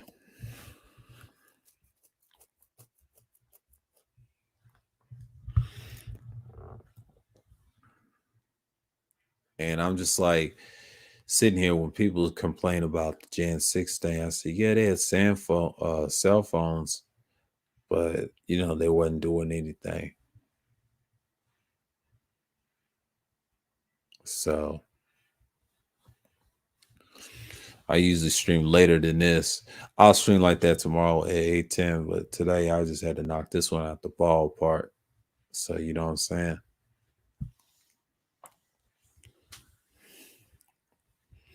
That's just me.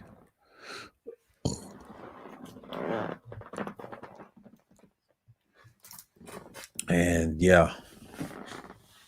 In so many words, you're just trying to survive. So,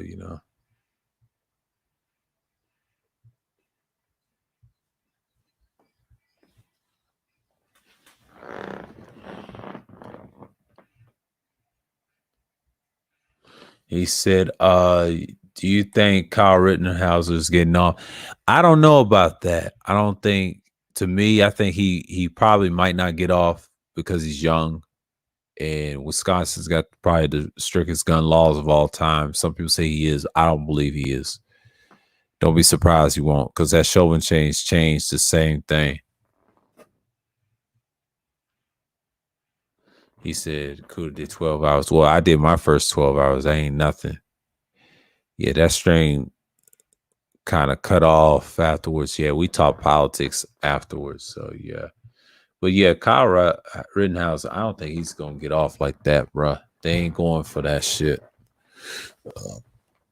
It's been an hour up here, and it's all good because what I expound on, it's not easy. And it's not easy. So, yeah.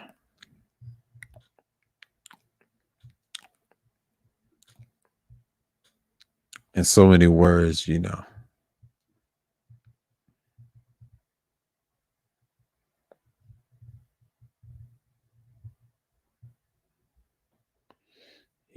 that's what I'm thinking.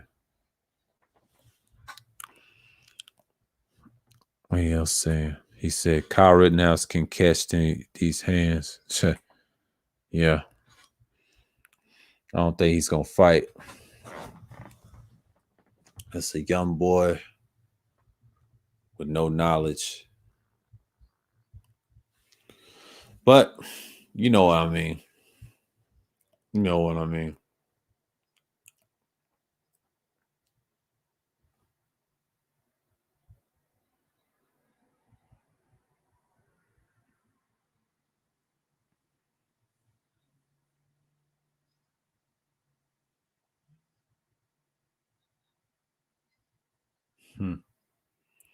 So many words, but you know what I'm saying? Like, yeah.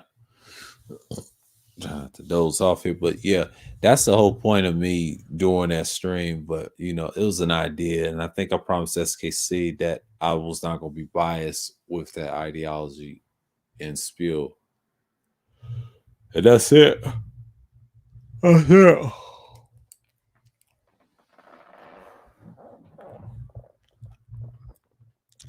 because I'm on a roll with it.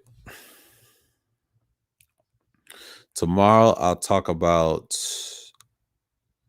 I'll say the first half of the stream, I'll talk about legalized prostitution, how to solve the law parts if they legalize it or get rid of the pimp status, whatever. I said to my dams of winning, how you get rid of human traffic if you want to legalize prostitution. A lot of people said they ain't got no answers, but I've yet to see people give me a straightforward answer, a solution. If they say it's illegal and things like that, I just don't buy into that. I'll talk about the rest of tomorrow. Somebody got offended when I did that stream, and I don't care.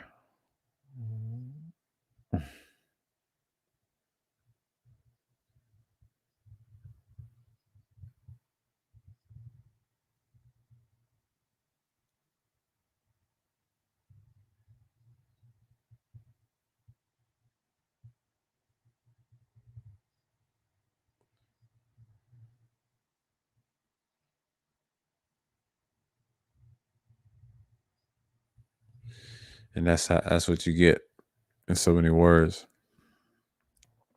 I ain't worried about that damn case. I'm really worried about the Ahmaud Arbery and his killers getting arrested. But Malcolm X's killers got, arrested a long time ago. And he fought back.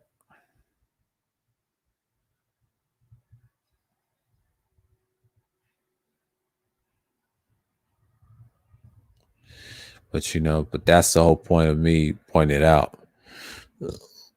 So these cases are going to be long and methodical and drawn out and see who won and who lost. It'd be a bad sight when we had the MV7 get roasted by certain individuals.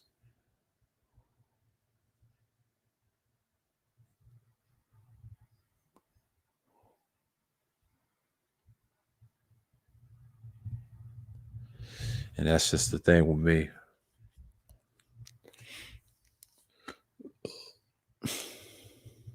I gotta make some caffeine sometimes. Stay up in this mug.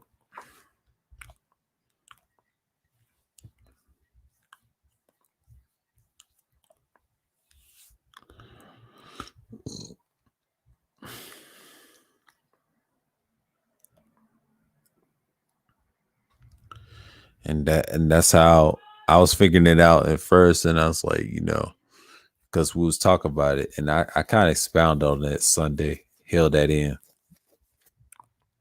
Had to be on fire. People start coming through and just, was excited. Best time. So, yeah.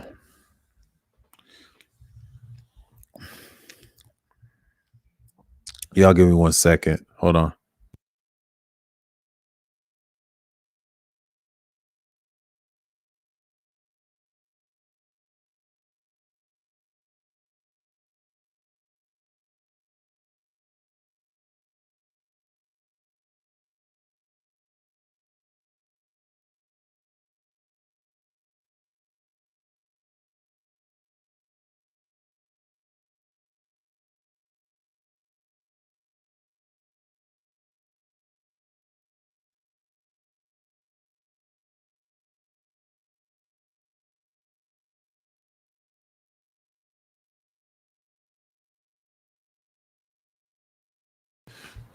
Sorry, I had to clean my head for a minute. But yeah.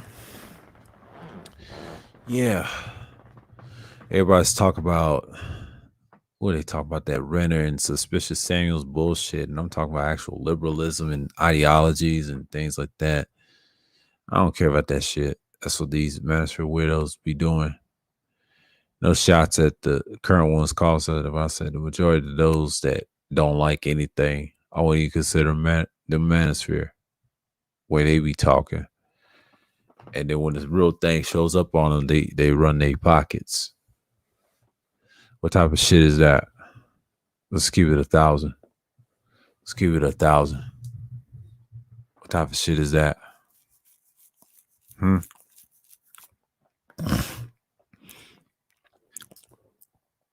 What type of shit is that? What type of shit is that?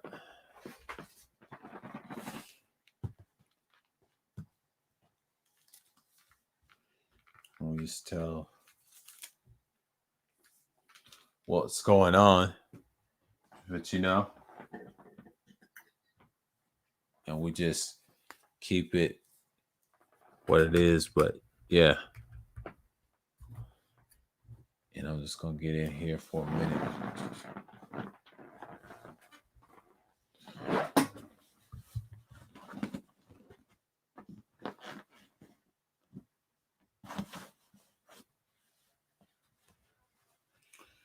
And that's just how I have it.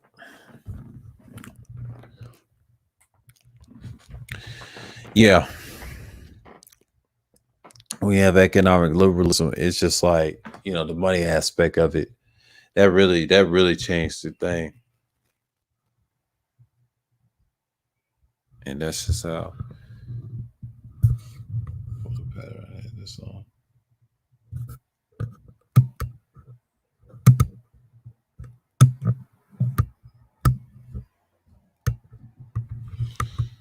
All right.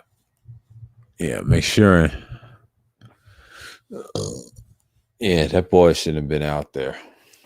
He was gonna cause a ruckus with that. And Art responded last night.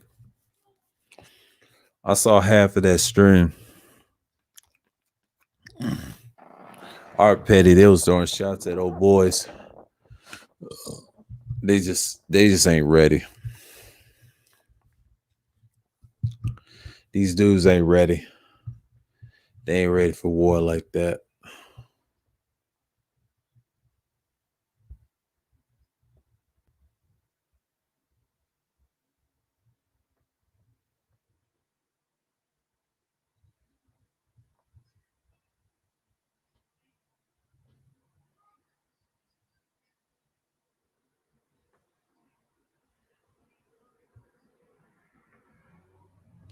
Yeah, that's how it is.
So, that's just part of it. But, I was thinking about it and pondering. We talked about last week, and I was just pondering. I was like, wait a minute. So, what took them so long with the Rittenhouse? Or maybe they just didn't want to talk about Ahmaud Arbery. I was pondering about that shit. And no people want that work or that smoke. I'm just saying, in so many words. It's clear from this one. So, yeah. And that's the key elements of liberalism. And then, the money aspect I talked about, in debt, the college part, one single bus driver that works. And slightly the worst, probably the back. But yeah, Melody is the last one. Yeah, good. So, not Melody. Oh, my fault. What am I talking about? The conservatives, and I was just like, they were stuck on the Rittenhouse case, which was distraction. And, he said it was by her. And I heard several stories on him. Yeah, that kid had no business being out there. Yeah, he's gonna get charged for life, man. That's my talk. That's my point of my introduction. You know what I'm saying? So what y'all think? I'm just talking out of my ass. I already got the links in the chat, so I'm just like, want y'all to expound on something.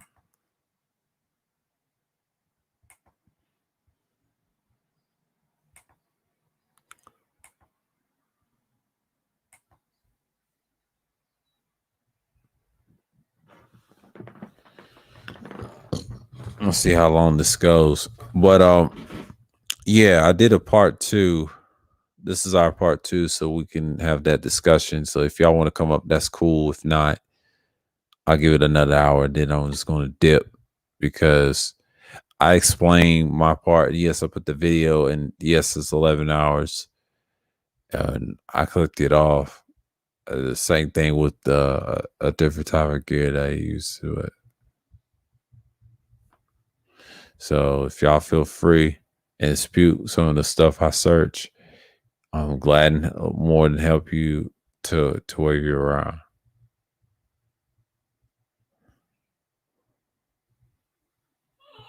But but that's just the whole point. Yeah. Brain's getting rattled. Oof. That's not good. That's not good because I haven't laid down, and that's a good thing. I'm gonna sleep good tonight. Yeah, because there's a lot of nonsense going on. All the little shit that's going on.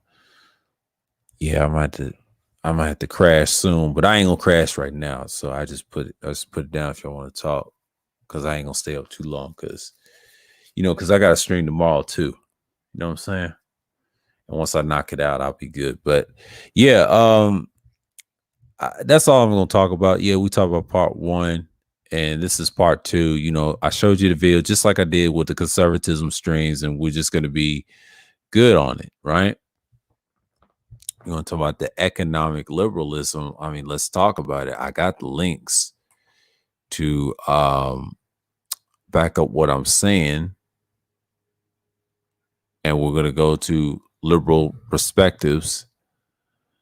That's another good one. Of the economic international studies.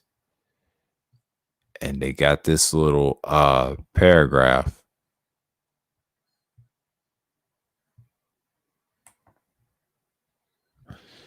That's what you got to be. So many words and content wise. So, yeah. So, you know how it is. He said, philosopher, King philosopher, Ophiuchus. All right. Appreciate you, bro. I'm doing great, man. I'm doing fantastic. Appreciate you for stopping by. But yeah, I mean, this is like what I was talking about in so many words. And we're going to talk about neoliberalism again. I mean, I've actually took an interest of it, and it's just like I said before, and I say at the beginning, it's a concept that we talked about We went in, it's a small takeaway. We did the understanding, and we also did the critical neoliberalism, the monopolies, inequality, global, and how to develop. It's a short little article. So in the philosophy basics world, you're going to compete with those guys for the spot. And that's just on the tail end. So, brain is all loose. I ain't control myself. My head is all loosed up. But that happens. And then we talked about Adam Smith, how he got his doctrine from John Stuart Mill. But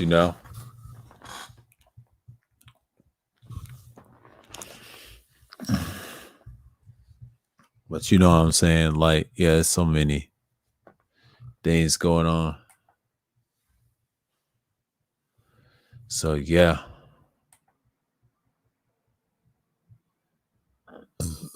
I'm take him off the screen, but yeah. And we talked about it. Let's go stop the share for now.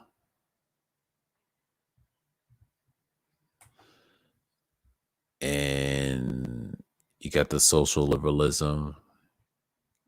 And what we talked about was economics. And some people hold those views with economics to this day. I noticed that in the workplace, the environment of Trump. So yeah, it's one of those things, and I'm glad I'm doing fantastic for me. I'm just like, wow, man,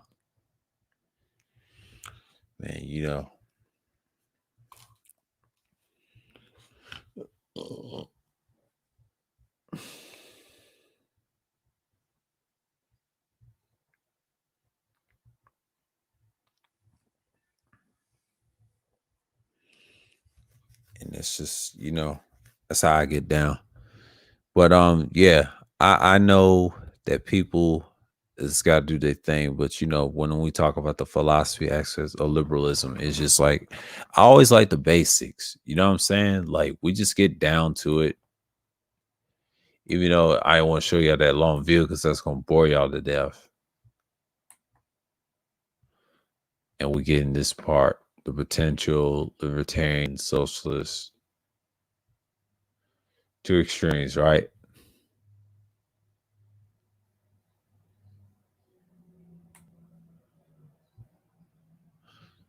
If you ever get into the podcasting, I'll ask you about your podcasting and be real. Do your thing. Let's look up Adam Smith.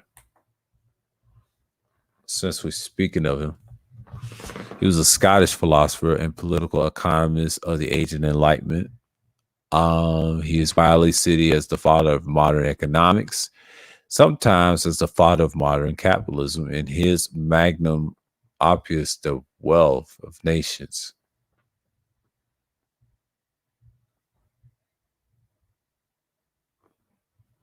So you realize that. It talks about him in wealth of nations, capitalism, individualism, but Smith's work has always been influential in some other areas in political philosophy. It says utilitarianism, liberalism, and libertarianism in social and Marxist theology. The utilitarian, you already know, John Stuart Mill, Jeremy Bentham, a few other guys that birthed that type of knowledge. And I just don't see how people don't see that.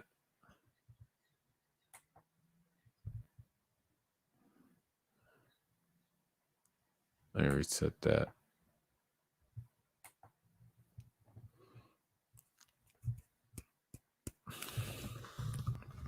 Brain power. Yeah, but that's that dude. creature capitalism and things like that. Adam Smith. I don't know why I call him Adam Silver. Mm. So they can't tuck and tail and run. But yeah, in so many words, that's what you got to do. These people just do the search and be methodical with it, and don't take it seriously. At this point, just do your thing.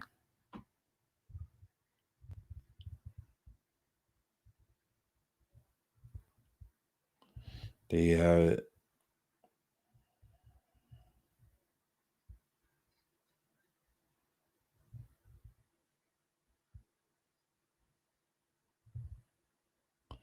And that's just how it is. But you know.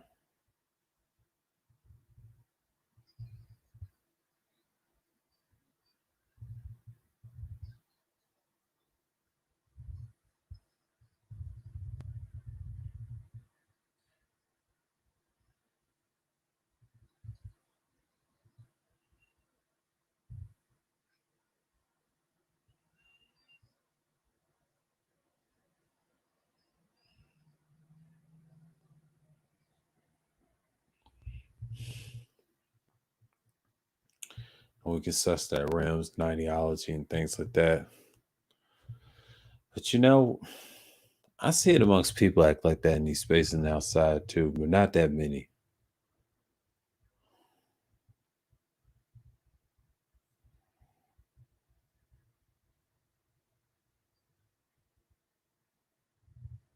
You know.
fell through this.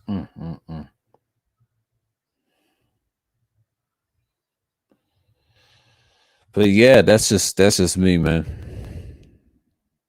I mean, we talk about the ultimate effects of the double income, but it look like folks ain't showing up.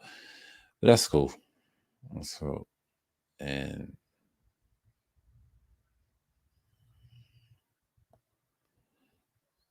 I setting that boy up to just get execution.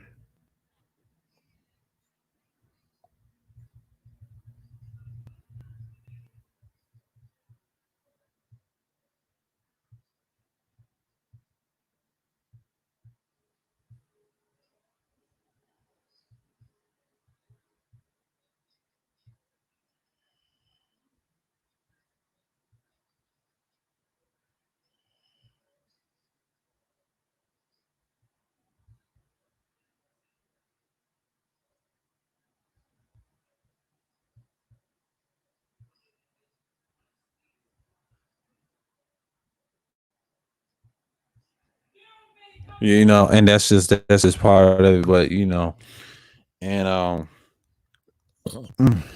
let me get clear. But and that's just the whole point. And yeah, and I just brought up Adam Smith, and I'm just like, I was on fire with it. What's going on? Toya Ultimate Tutorer in the building. How you doing?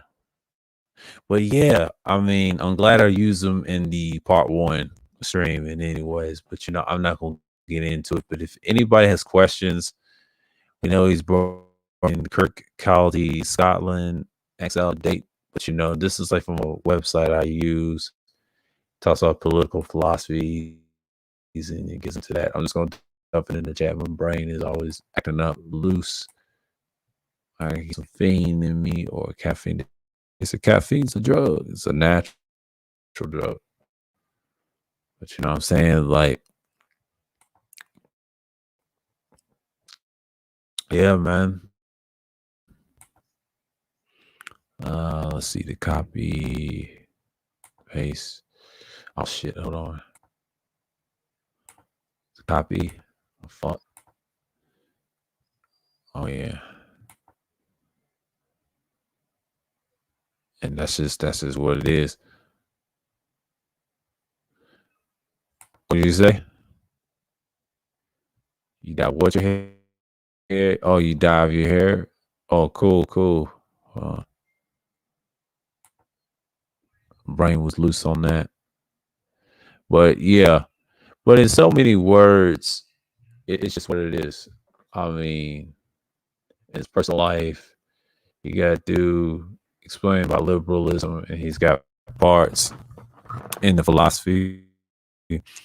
Brain was always going to put me to sleep. I don't want to be in that dude. I mean, my head is just strained.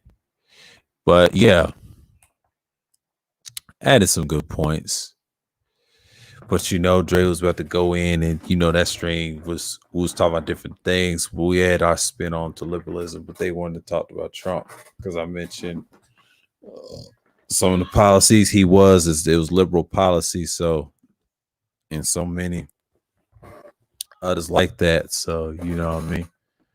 But hold on a second.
But yeah, and I'm just being here right now. But you know, oh, what's going on?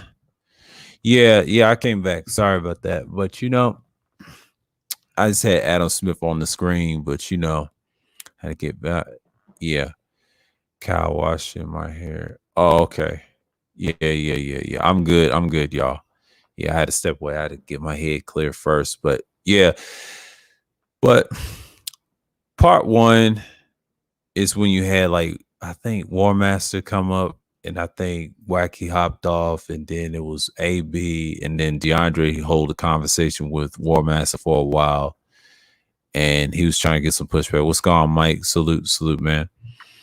And that's just part of it, We talked about this before with cerulean and things like that, and then and expound on everything else. Yeah, we talked about liberalism, the ideology, and things like that. And he also talked about the age and the Enlightenment. That's your philosophers of what you would have in those things. So yeah, Adam Smith, David Hume, and we're gonna go into it. Just break down the guys that doctorate it up, and then everybody wants to use him. I'll show you the correlation. Yeah, these are your scholars and philosophers. Rationalism, that's a great, and Immanuel Kant, all these guys. So it's just a good piece, you know what I mean? And that's what you have. That's the little history of it in the philosophy. We broke that down in number one. And yeah, you have those. We're gonna stop sharing this. We'll knock this off. But yeah, the neoliberalism definition, man, it's a whole nother beast. And so you have that laid out, and we did it in the string. We just keep it going. So yeah, in so many words, you just have to expound on it. For me, I'm not like going in depth like crazy, but that's what you get. But in so many words, I'm just like, I'm glad I did part one and got it out the way. And that lasted for about 11 hours and deep conversations. And we just went in. But this one, I don't know how this one's going to be because I'm 2 hours in. I'm fine. I've done this before, but I'll see how I feel because, I was in the after show when I was over at Kudas, and I decided to do this. And I said, the political forum is kind of tough Wednesday night. So yeah, Wednesdays be one of those nights you just, my history and things like that. And I just put this together, a series. But next Wednesday, I will talk about libertarianism, and we're just going to go in depth on that. So that's an interesting topic. We're going to talk about and expound on what I talked about in liberalism in the economic liberalism form, but the libertarian part is a little different. I think the difference between the two, because more libertarian philosophy I've read when I was in the conservatism stream. So I'm going to go in depth on the first part. The second part will be a whole nother matter. But, a lot of people lean towards that nowadays, slightly a little middle, ain't enough left. The left, they can be evil sometimes, but they also could be full of shit. Tell them straight up in politics. But, as what I'm saying, in so many words, appreciate it, Tyrone. But yeah, I'm not even upset with it. It's just how you get down, because Wednesday's one of those days, and a lot of people try to say, yeah. And I think someone told me in the comments earlier today, and I said, yeah, I don't do Saturday streams. I just don't, because everybody's doing the same thing. I don't do those. I don't do good numbers on those, but Wednesdays is my numbers usually. So people do stream Wednesday, obviously. I just do these just to keep the time, but my replay value is what matters to me. I don't really care about the numbers that much. And some people had that. I could have joined Rashawn's. I said, nah, I have to do a stream. because I'm booked up, scheduled to do these. But tomorrow I will do a stream, and I'll be well prepared to talk about different things. It's going to be an open discussion. It's going to be that type of matter. You have that feel, right? And you come down to it, you just got to have that feel, you know. That's the whole purpose. So, yeah, it's one of those things you just got to, just be mindful of, you know what I mean? Because this is just, when we do a series like these, they usually last and they don't last long, because the last time that lasted like 6 to 7 hours, the second part.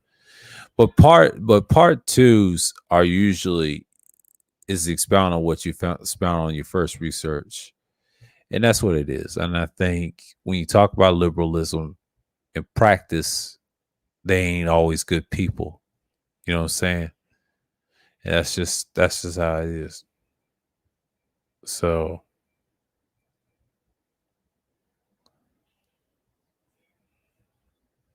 and that's just that. But yeah. I just gotta EQ some of these things, but yeah.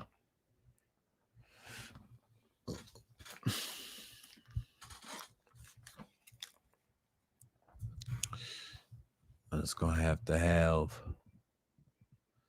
Man, I should have slept early. If I was offline, man, I enjoyed the conversation we had. I think we talked about politics too. And we just like, man, we're gonna keep this above board. Y'all just don't know, man. The offline conversations are interesting. And you just keep it going. I usually do that. The ones that voted for Trump, I kind of laugh because in so many ways, y'all just like, all people getting locked up, and then you got Rittenhouse, waiting on his trial, then wait on the Ari. People about to be guilty already, but they're in the process. And then you talk about Rittenhouse, they said, oh, well, if it was on shoes on the fit, most people will probably riot and most of them won't. You know what I'm saying? They know the ploy. They know the ploy when they see it.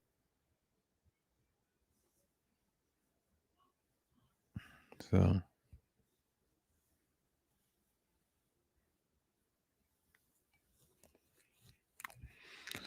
Ooh-wee.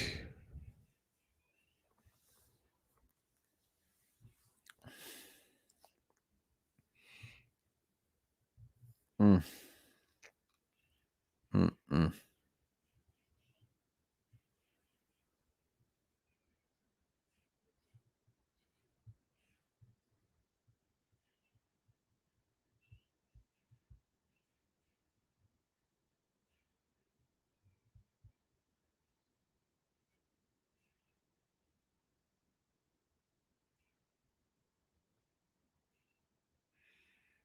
Mm. Mm-mm. This is me. But I just like, and that's really it. If y'all want to discuss it, I'm cool, because if not, I can wait for like 40 minutes and then I'll probably just, I'm cool. I'm cool. But I say what I said. But when I saw that video, and I want y'all to look at that and say, hey, we did that in 11 hours. We build for the fight. The first 5 hours, and the other half we just build about different things and structured schools and things like that. I appreciate y'all's pushbacks on these subjects, because they really kind of matter at this point,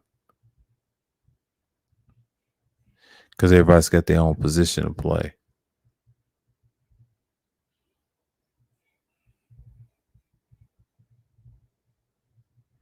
Yeah.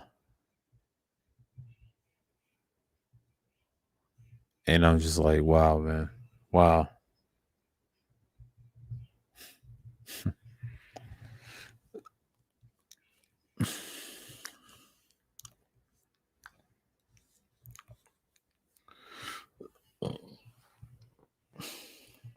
Wow, that's not gonna do it. Oh shit! I forgot you was in the back. My fault. No worries. It's gone. Not too much. I just want to tell you, bro. I deeply do appreciate the work you do. You know, I know sometimes people don't ever get their roses or get their pat on the back, but I definitely do see the work. You know, a lot of you brothers do. You know, that's and I definitely always feel. That's why sometimes when I be like, "Yo, man, I'm done with this space," you know, I don't feel bad because I always know there's other brothers that they're doing the work in their own lane, and I can say that Yeah. proudly. Mm-hmm. Appreciate you though. But yeah, I tried, man. Like this stuff I've been wanting to do since like last year and then just cover topics. I mean, going to arts is cool. Listen to others, and sometimes you gotta do your content. I can't just Right. get caught up in the manosphere silliness BS that they be talking about Renner and KS. I mean, that's the distraction. Yeah, she played him. Yeah, he fell for it. But somebody's getting the bag. Both of them is. I mean, she's gonna get probably a large sum, and then they probably told him to, let her walk all over you. And, that's part of the ploy. And I'm not mad. I mean, that's life. That's nothing we can do about it. Kevin ain't gonna tell you what happened. And she damn sure is on tour.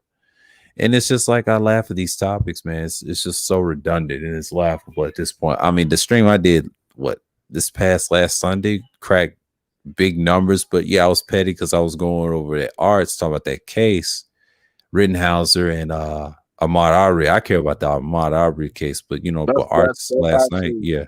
That's actually what I'm going into next Yeah. because literally they're trying to make it sound like these two guys were saints and angels, and I'm like, whoa, are we serious? Like, but see, everybody's worried about this Kyle, but I'm like, Kyle, I don't give a fuck about Kyle. So you know what I'm saying? That's what Kyle Rittenhouse did. He did that to them. Ahmaud Arbery, that's more my situation. And it's crazy because Ahmaud Arbery has his dad and mom there.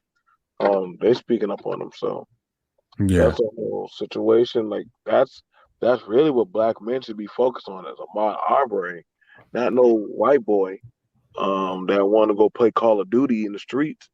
You know what I'm saying? Like, so and the thing about it is he already has 5 felony counts on him. I don't think he's gonna walk over. I don't. No, think he's not. He's not gonna walk. And I think there's a woman, what's her name? Make Us Go Viral. And I try to tell her, nah, he's not gonna walk. See, they played the race issue. No, you can't. You gotta look at the Chauvin case.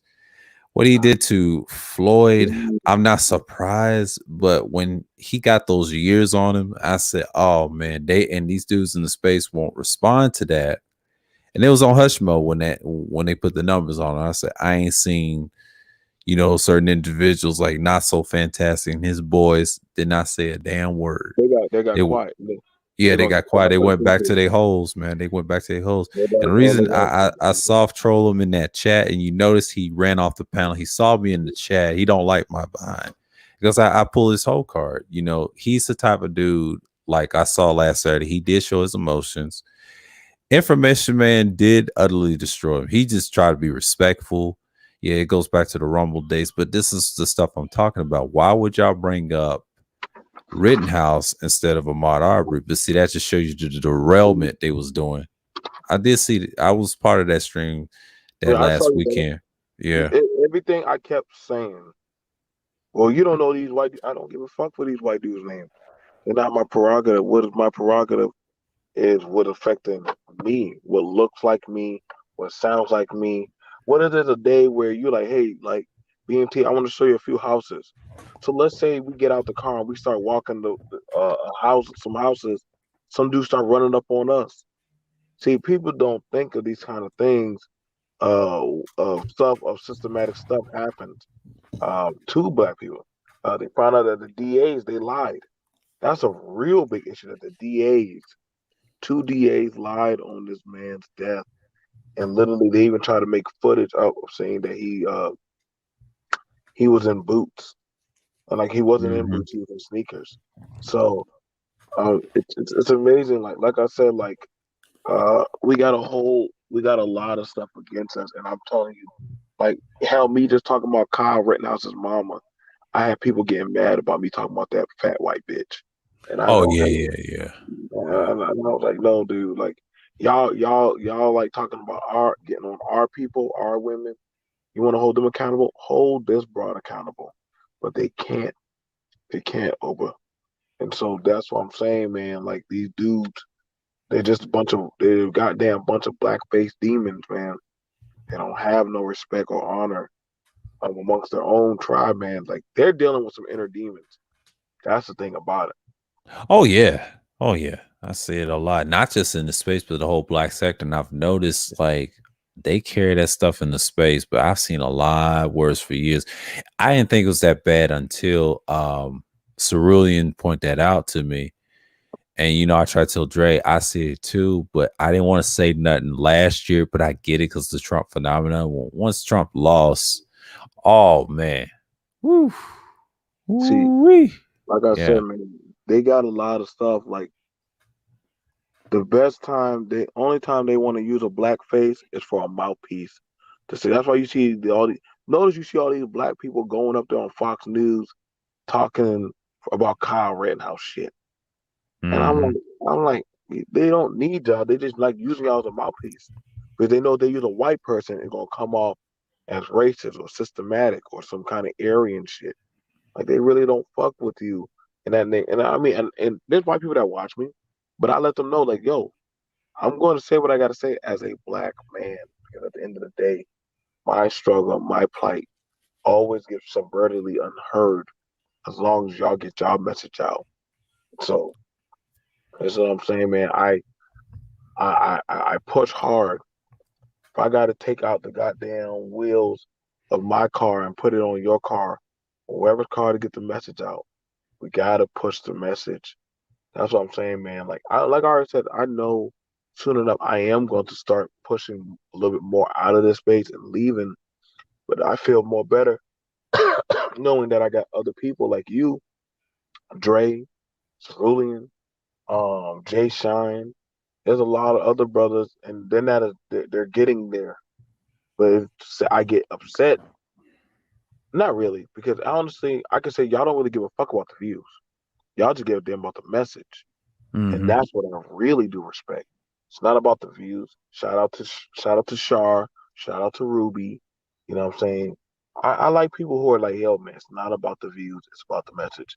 Everything I was saying on that panel, I'm like, how you gonna tell the man that literally does this shit like on a daily day basis? Like, I had a panel I was on earlier. Black men can't live amongst the community. I'm like, dude, what are y'all talking about? Black men can always live. Like, what you think you gonna live in the Asian community, the white community? What community gonna openly take you? Name one, please. Let me know. They already were making fun of y'all when they did that movie Stepdads. Oh yeah. So y'all, that's what I'm saying, man. Like, yo, y'all, these dudes better wake the fuck up, man. They better start waking the fuck up.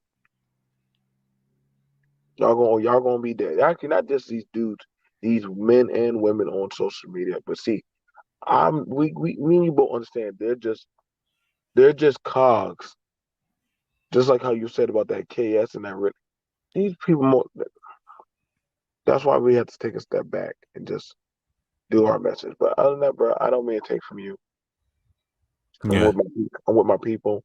But other than that, I just want to give you your roses, man, and I just want to give you your praise. That keep going, you and your Yeah, brother. man. I appreciate you, man. Like all the time. You know, this stuff, I talked about this like 9 years ago, like certain topics, and I don't get into, I was in my own stuff, conscious, transition to little political stuff, talk to people like yourself doing the work as well, and like-minded dudes. But I actually do this for the younger generation that does this and want to get online, and I pass it on to them. That's my goal. My goal is to let them know, little history, little their politics, and actually doing the work outside of it and just push forward. And I think when I had Soul and Black, when we did like a 7-hour live stream with Dre, that was a classic to me. And I believe every time I watch it, it's one of my favorite streams. I like how they build off the military aspect and you get the knowledge of it and then the history. And then when Cerulean came, he was on the tail end of it. I wasn't even worried about what he was going to do coming over here. But when SKC came for the challenge, he wanted to debate the two. And he was talking about his eugenics thing. You know, nobody wasn't going for it. I was quiet. I just let him go at it. Even Jay Sean and Grinch talking about their little differences. I let them go at it and get it off their chest. And I know you went after Gino, but that's just a little drama. But outside of that, I'm consistent with my other stuff, and I've noticed I didn't care about that number. That was just that was my petty moment, right? I already got 2 of those under my belt. I don't need to do it again. There's no need. I've yet to devil into that. I'm good over here. It's really for the younger generation to see my mistakes, my improvements, and I understand the dereliction is day to day. You know, even yours truly. I'm no better than anybody else, but I said, like, I greatly appreciate it, man. Like, you know, I always told this to Benny, no, it's for them. It's for the young people. It's the treat because they get to see the real content. I could just be like anybody else, but I chose this path, man. It's a risk, but you know what I mean? But it's my risk, you know? Right. And it just goes down to show you, you know, you got to be that standard, you know? All right, brother. All right. But yeah, you just got to lay down the foundation of the work. But you know what I'm saying? Like I do this all the time, man. This ain't nothing new. And I like these exercises. I'll do it again next week, like the libertarian thing, and I'll talk about a little bit of the politics and there. But yeah, that's just one of those things.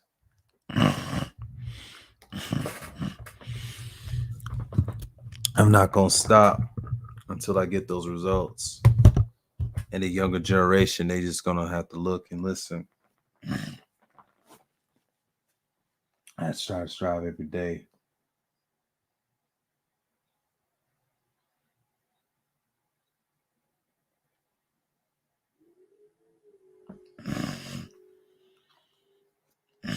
Y'all can forgive me because you know my sinus is acting up. So yeah. But you know, and that's just it for me. But you know, I was just talking about it in so many words. So I don't think people streaming, but X and everything. But I'll be right back. I'm gonna go on mute. I'm gonna have to set something up. I'll be right back. Just give me about 2 minutes.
Yeah. No, I'm good. I'm back degenerate. But yeah, man, like, whew, it's just like one of those things, but that's what I do this for. But yeah, sometimes when you talk about political stuff, it could be hasty and crazy. You know, I know it's a little small here because everybody's busy. I know they over exacting with the drama and the case, Rittenhouse, and things like that. But you know, I don't worry about all that. You know what I mean? And I'm proud of myself. I come a long way since April to November. That's been months, right? That's helped me a whole lot, and it's more to come, right? And tomorrow I'll talk about Thursday. I'll talk about a little bit of the what's going on in Sphere and talk about a little real stuff, you know what I'm saying? And we'll break it down. But what I saw today, um Dre showed me something, and I said I met the infamous Cookie. But I ain't gonna go into what she did. But you know, I ain't gonna go in that situation. I'm gonna leave that alone. But I ain't gonna talk about that tomorrow. I'm just gonna keep that to myself. I don't know what I saw. That may be an offline conversation. God damn. Woo. I'm just gonna be quiet. What I saw was not pretty. It's not pretty. God damn. I'm gonna stay out of that. It's a lot of drama. I'm just gonna keep my head up.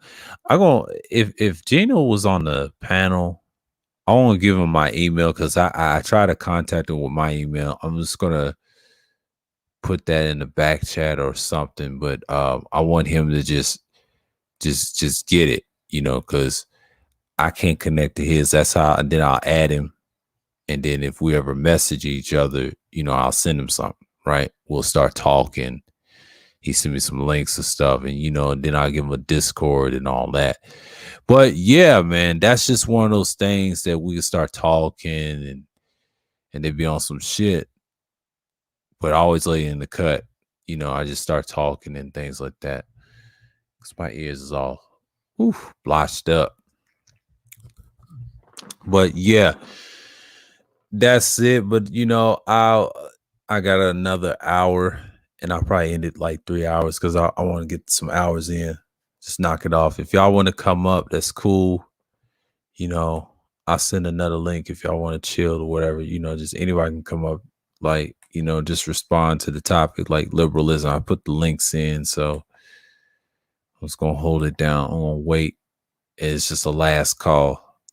Ain't no open discussion or anything. It's just like we talked enough.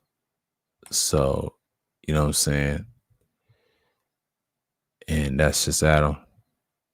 And you know what I'm saying? Like we covered the information. But in so many words, I mean, part 2 is here. So, you know, my room is kind of, you know, hectic, whatever. And my ears is just like, ugh.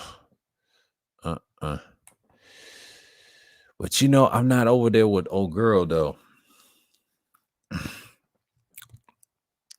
Each wanted to derail the shit. And I'm kind of disappointed.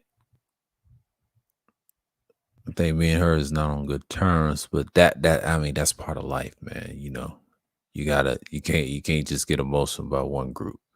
You know what I'm saying? I learned this the hard way. And it's gonna take you a little minute or two. But I just like, how can I get mad? You know what I'm saying? How can I get mad? You know, that's just part of the game. You know, you're gonna have to have your differences. But that's just part of being human. You know what I'm saying? You just gotta be mindful of that. Some people are just gonna attack the character, things like that. And it's just like, okay. You know, I'm gonna knock this off.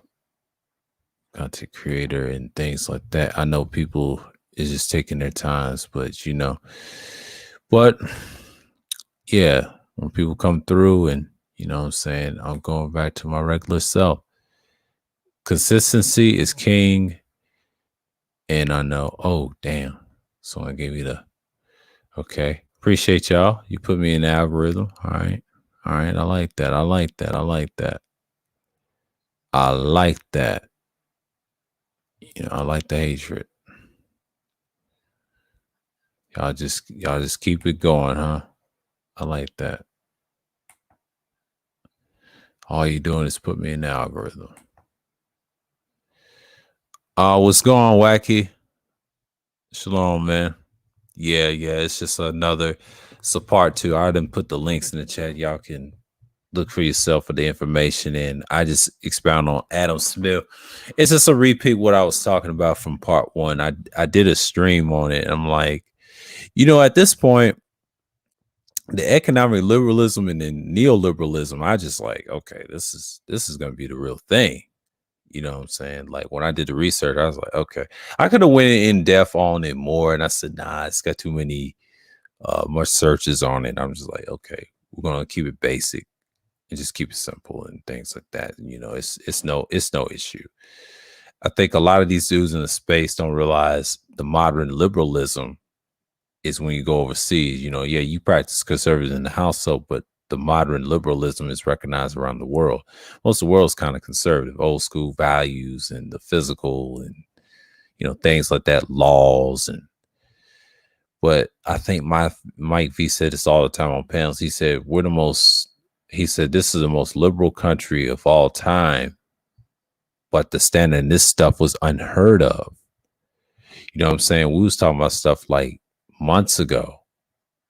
And we had conversation. I was talking most of it for DeAndre in certain streams.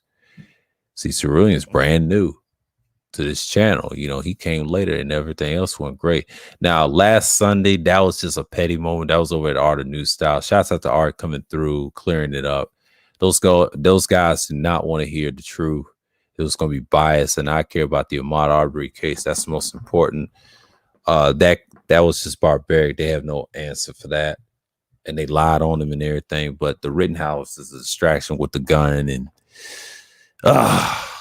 it's just like, I'm not mad. It's just normal. You know, I learned that about these spaces. It is pretty normal. People are going to deflect and lie, like BMT said, man.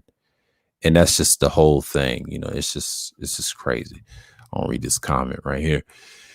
Okay, I think Western European countries are way more liberal than the United States, but we are not a conservative country in the whole. Exactly, I agree with that. And I said that in a link, and I said we're the most.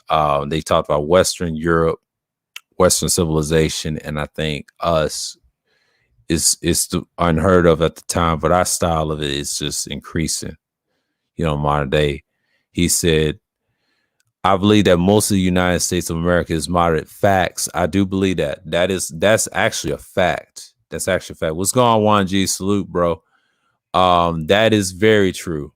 And the more moderate we are, the better the situation be. And I think War Master tried to explain that in a video. I mean, in the stream that I played earlier in the hours that y'all came in. This is one of those things that he laid down.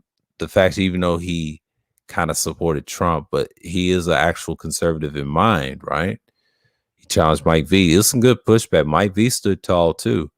You know what I'm saying? He wasn't usually easily challenged like that. So yeah, it's one of those things. He said, "Oh, this guy's smart. He know how to debate." I said, "Yeah, he knows the stuff. He reads and does research. He does the stuff. I do the same thing too. I don't go in there and just start screaming and yelling. No, I'll pull the links out and the books out. It's over. You know what I'm saying? I try not to be right. That's the whole point. You share it with everybody else. That's what I do, these content, and I'm glad PMT say I was doing great. I said, yeah, I do this for not just for y'all, but the younger people to learn and the correction I see in these spaces. They need correction hard. Because doing research and knowing what you're talking about, actually meeting people, you get a way forward. I had that chance, and I'm glad the content is going to stay the way it's at. And, you know, and if you notice, I was testing the algorithm. It's possible, you know, and that's being consistent. And I'm not worrying about what's going on, but the replay, what matters. People like the replay value. They can watch you for hours and hours and again and again. And you learn that. But yeah, U.S. is the most moderate because the liberal system allows that. So you get what you get what you want. So you say what you want.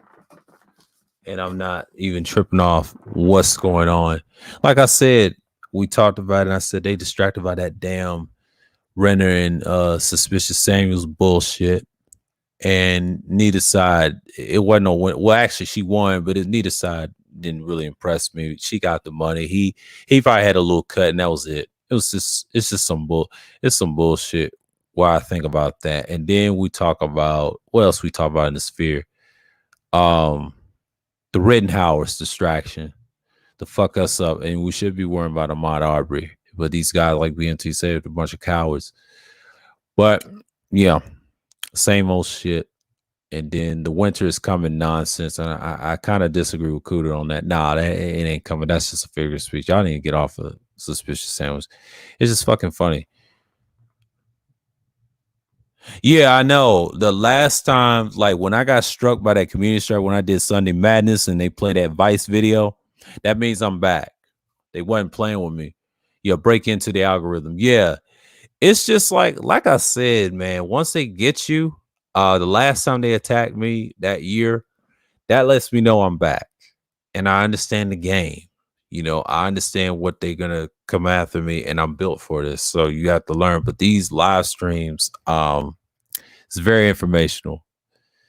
I didn't expect Grinch to come out on the panel because he was scared of Cerulean and Dre. And he did not like that either. I'm gonna explain something. That's kind of like a liberal move. You notice that they supported Trump. I'm correlating back to this stream and what I seen from the last week when I did Liberalism, the part 1. That's the conversations we had, right? But in practice, what I did was I set that up so I can go after them in the chat the other day. But this one, he's got a thing on his head. So yeah, that's the whole purpose, man. Like, you know, you gotta be in it to fit in. And I could say it like this. When you do content like this, and I told BMT, I just do it for the younger people that's willing to do this and actually speak their message. Just be precise and have etiquette. You're gonna be fine. You're gonna be fine. And what I've learned is you gotta have your own presentation. Don't worry about it. Yeah, you can have mics and things like that. But I tell people this over his channel and everywhere else. If your presentation and your message is not right, people will not listen to you. You're going to have pure confidence. And it helps. And I worked on jobs. I used to talk to people face to face when I was the barista man and things like that. But, you know, working for an organization and a company, serving them all day. And that's just a fact. And that there's no reason to you falter. And that's just what it is. You know what I'm saying? Like you can't complain about the issues, what's going on, and act like nothing's gonna happen. You know? Yeah. And that's just it. So in so many words, you got that down. And then the extreme habit. And that's just what it was. And just look at it as what it is. And you teach people. And I'm just like, okay. And I'm just going, yeah, put this on the bed and stir it up. And stir it up for a minute, but you know. But yeah. And that's just why I want to tell y'all. And I appreciate y'all, man. Like, you know, I know y'all like the content I'm doing. The ones is not ratchet. You know, that was probably my second little pettiness and things like that. Because first time was General and Cerulli went at it. You know, that went off the rails. You had a woman on the panel. And that one lasted 12 hours, right? And I did pretty good. So it was fun and educational and things like that. But that one is just a once in a lifetime. I don't think that's going to happen again. I was testing it. But you know what I'm saying? Like, you know, I'll do those afternoon Sunday streams. But next Sunday, I mean, this coming up next Sunday, I'm not going to do it because I'll do a Monday stream. I will bring back the independent thinking streams on Monday because, you know, the winter, it's going to be bleak for most people, and you just get into it. And because a lot of people are bored around this winter, and you just got to have your own mind, man. And because I don't stick with the manosphere propaganda. I call it manosphere propaganda. They call it politics. I call it propaganda. And propaganda can easily get you hurt out here. You know what I'm saying? I don't fall for it. Oh, let's do the meetup. Fuck out of here. Y'all dudes is weird, man. One thing I learned about the newer space, they are so damn weird, man. This incel problem needs to stop. I mean, for real. I'm starting to agree with it now. A lot of people are just crybabies, man, for attention.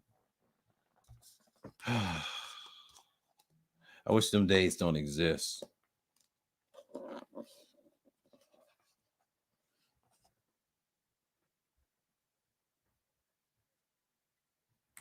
He said, I'm out, about to make another video, last one for the night. Oh, that's great, man. Appreciate you for stopping by, man. Take care, man. Like, you always do great content. They're going to listen to you and to Rumble, whatever. But me, I'm just doing the same thing, man. Appreciate you. But, I'm just saying, like, because I might cut this off in 45 minutes because I know people ain't going to come through because I said what I said. And I'm going to drop this last time for the link for anyone because Wacky's got to go. He's got to do a stream. Appreciate you, bro. And yeah, appreciate for the shares. Who else did this? Cerulean and Wacky. Yeah, appreciate y'all bros for sharing it. Yeah, people will come through. They'll come through. So, you know what I'm saying? Like, I'm not worried. He said 10:30 and all that.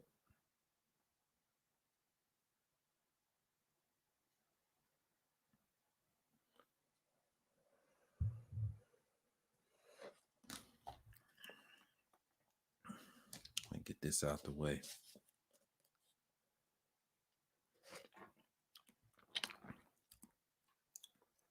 Oh.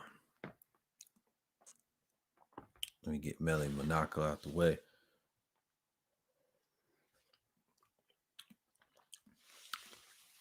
If y'all want to come through, don't you worry. I'll get my sinus out. Oh, it's waiting on the bed, so yeah. But I'll be right back. Just give me a second.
Yeah.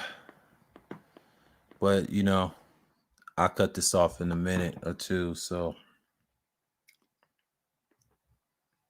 man. And I'm just like,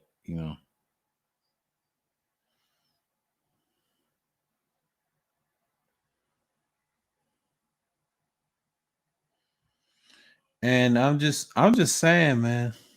I'm just saying, but critiquing,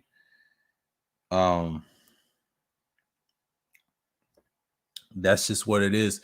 And I'm glad I'm doing this. I'm glad I'm doing this. And I'm glad I'm doing content again because it keeps my brain refreshed. And I'm just like, hey, you do what you got to do. You just don't worry about it. I know everybody's worried about young Dolph dying and rest in peace to the young fella. It's unfortunate. No ill will. I don't know much about his music stuff. I heard him. He was talking. But yeah, man. And I'm just like, I ain't gonna say another one bites the dust. That's just it. I mean, what's going on, Enhance? Salute. Yeah. I got about 45 minutes to end this or whatever, you know. But I mean, the liberalism stream is it's a good stream, but this one's gonna probably be short because most of it was expounded on in part one. You know what I mean? If y'all want to watch those streams, that's cool. But this one is kind of like just a summary of what we was talking about last Wednesday. But next Wednesday, I will talk about libertarianism. I can't talk about it tonight. I get my right headspace. People's just coming in and things like that. And yeah, it's a crazy dog eat dog word, right? But I'm just saying, like, in so many words, you got to stick to it, man. Like, that's just the confidence levels you got to have.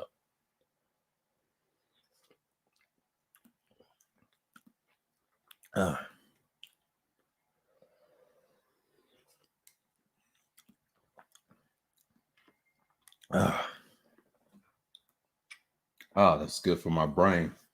Woo! Needed that. I should have had that earlier. The echinacea, get that sinus out of my brain. Ugh, they gunk. Oh my God. I'll be fine, but tomorrow I'll be on fire. But today I'm just a little sluggish today because I was on a off-air conversation. You know what I mean? I didn't get no sleep, to recharge. But I was up all morning. So think about it. I was up early in the morning. I was ready, and it's no need. It was one of those days, and it happens. It happens when you don't stay up that long.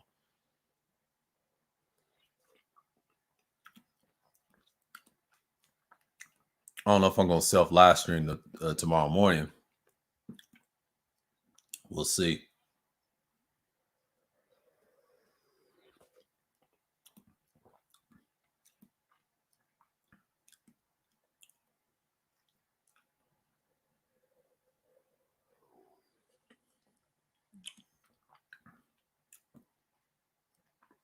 Oh man, shit.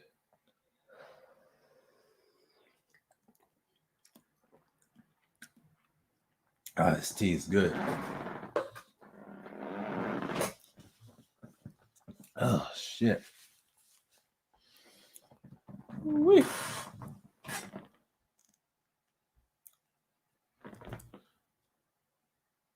So I'm trying to tell them to cam up.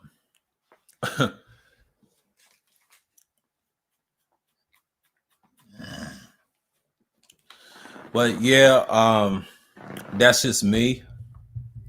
I don't know, because I mean it's 11:02 right now, and yeah, this is it for me. So it's been 3 hours.